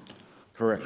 And I mean, with all honesty, I don't think that your city legal counsel or your finance director would present you a contract full of ambiguities. That's not. I don't believe that either. They would be failing at their job, so. And I get what you're saying, and I do believe wholeheartedly what you're saying is honest, but at the same breath, I have to be honest with myself as well. Of course. As far as putting the cart before the horse, in my opinion, I wasn't there. Right. So I can't really speak to anything other than I do think from what I see that things have been, we're on the up and up. I don't think there was an issue there. But I also know that it's not my place to make a decision like that if I have not read through the information I need that would allow me to make that decision. Got it. Fair enough. All right, thank you, Sean. Anyone else? Kurt Danziger, well, then perhaps you should abstain if you don't know Correct. what you're doing. I was going to Abstain. suggest What does that do? I want to echo what Sean Stroman said about Dominic Romo. As a planning commissioner for 10 years, known her ever since she started here. Haven't met anybody harder working, returns my phone calls, in-depth conversations, private conversations. I appreciate every one of them. She gets right back to you. I think we need to cut her a break here. That project's dead. If she hasn't learned her lesson, or the city hasn't learned its lesson over transparency, and we need more time, and, you know, all the problems that showed up with that, well, then you shouldn't hire her. I think she's got it now. The one question is, did you accept this? Or are you gonna stay with us? Yes, I would like to. Well, there you go. And Kurt, I Let's go home. don't dispute that at all. Yeah. Anyone else?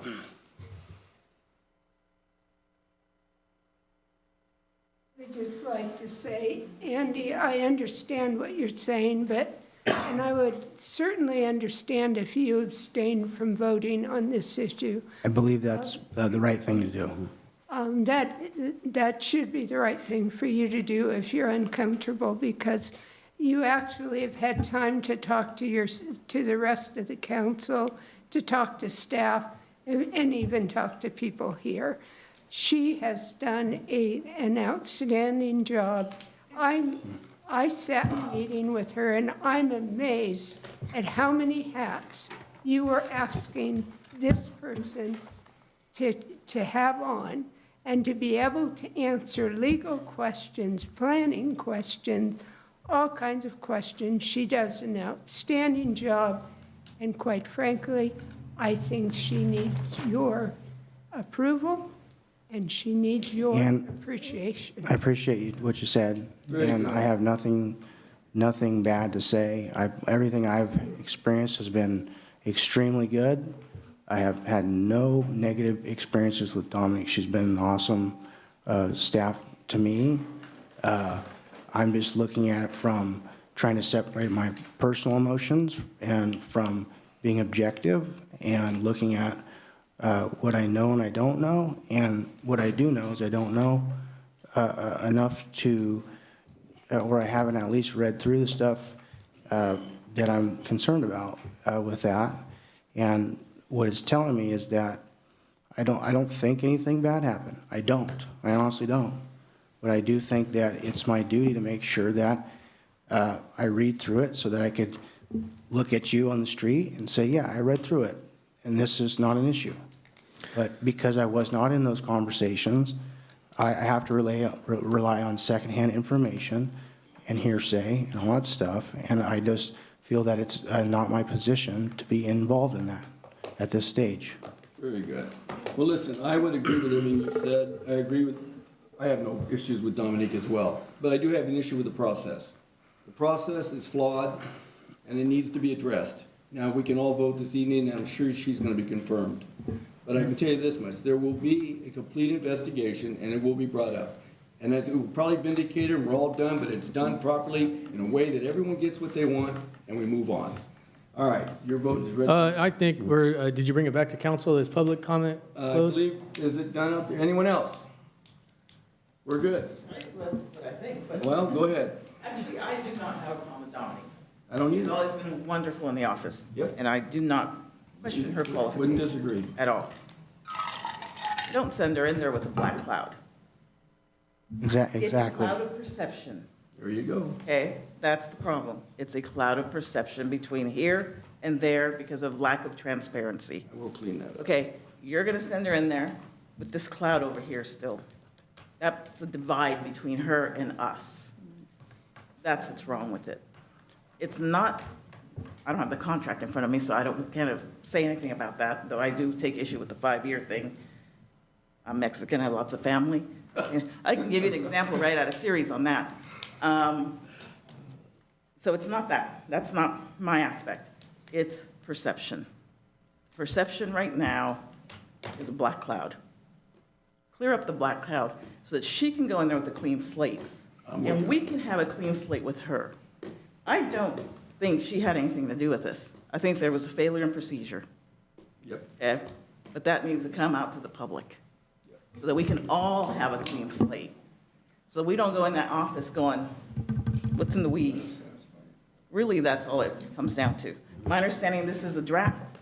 You guys have to go back and look at it? No, this is a vote tonight. not a We're- This is a vote tonight, okay? that we can vote on. We can have. Well, that's unfortunate, but that is very unfortunate for the town.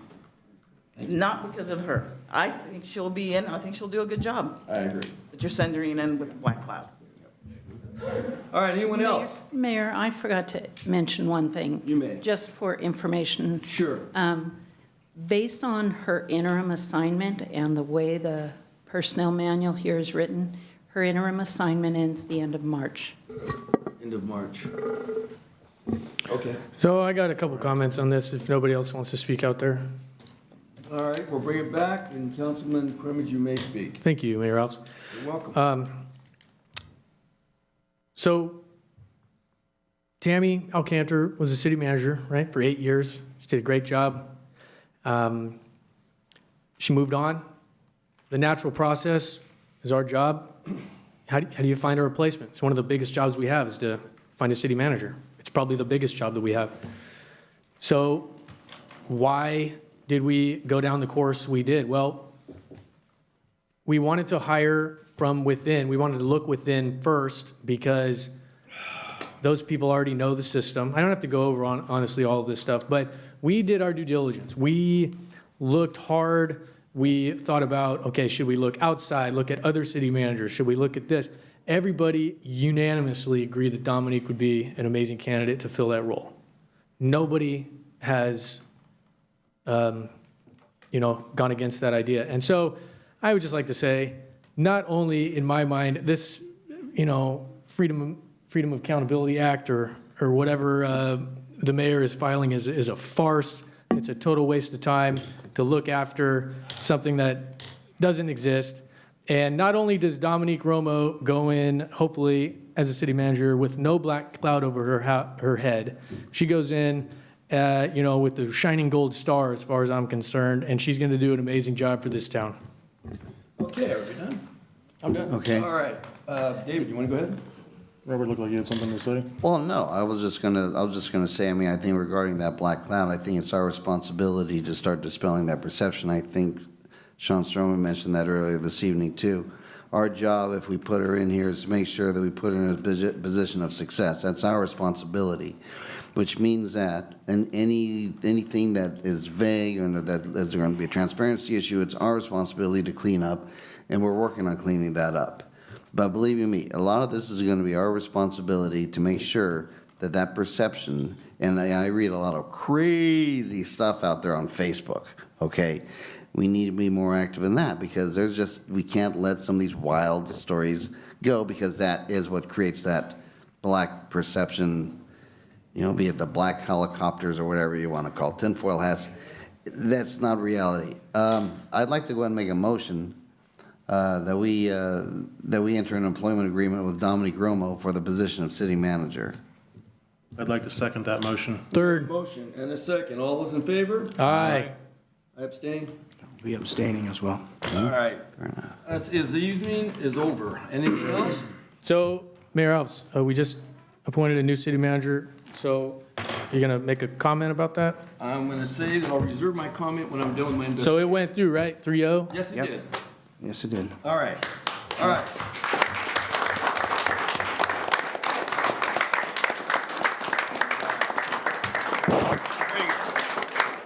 All right. Meeting adjourned. We got council communications. Yeah, let's go. It's late. Nobody wants to hear it. Let's go home. Tired. I waited to communications. She still has to go to work tomorrow morning. We're down there? Is that what's going on? All right, let's go home.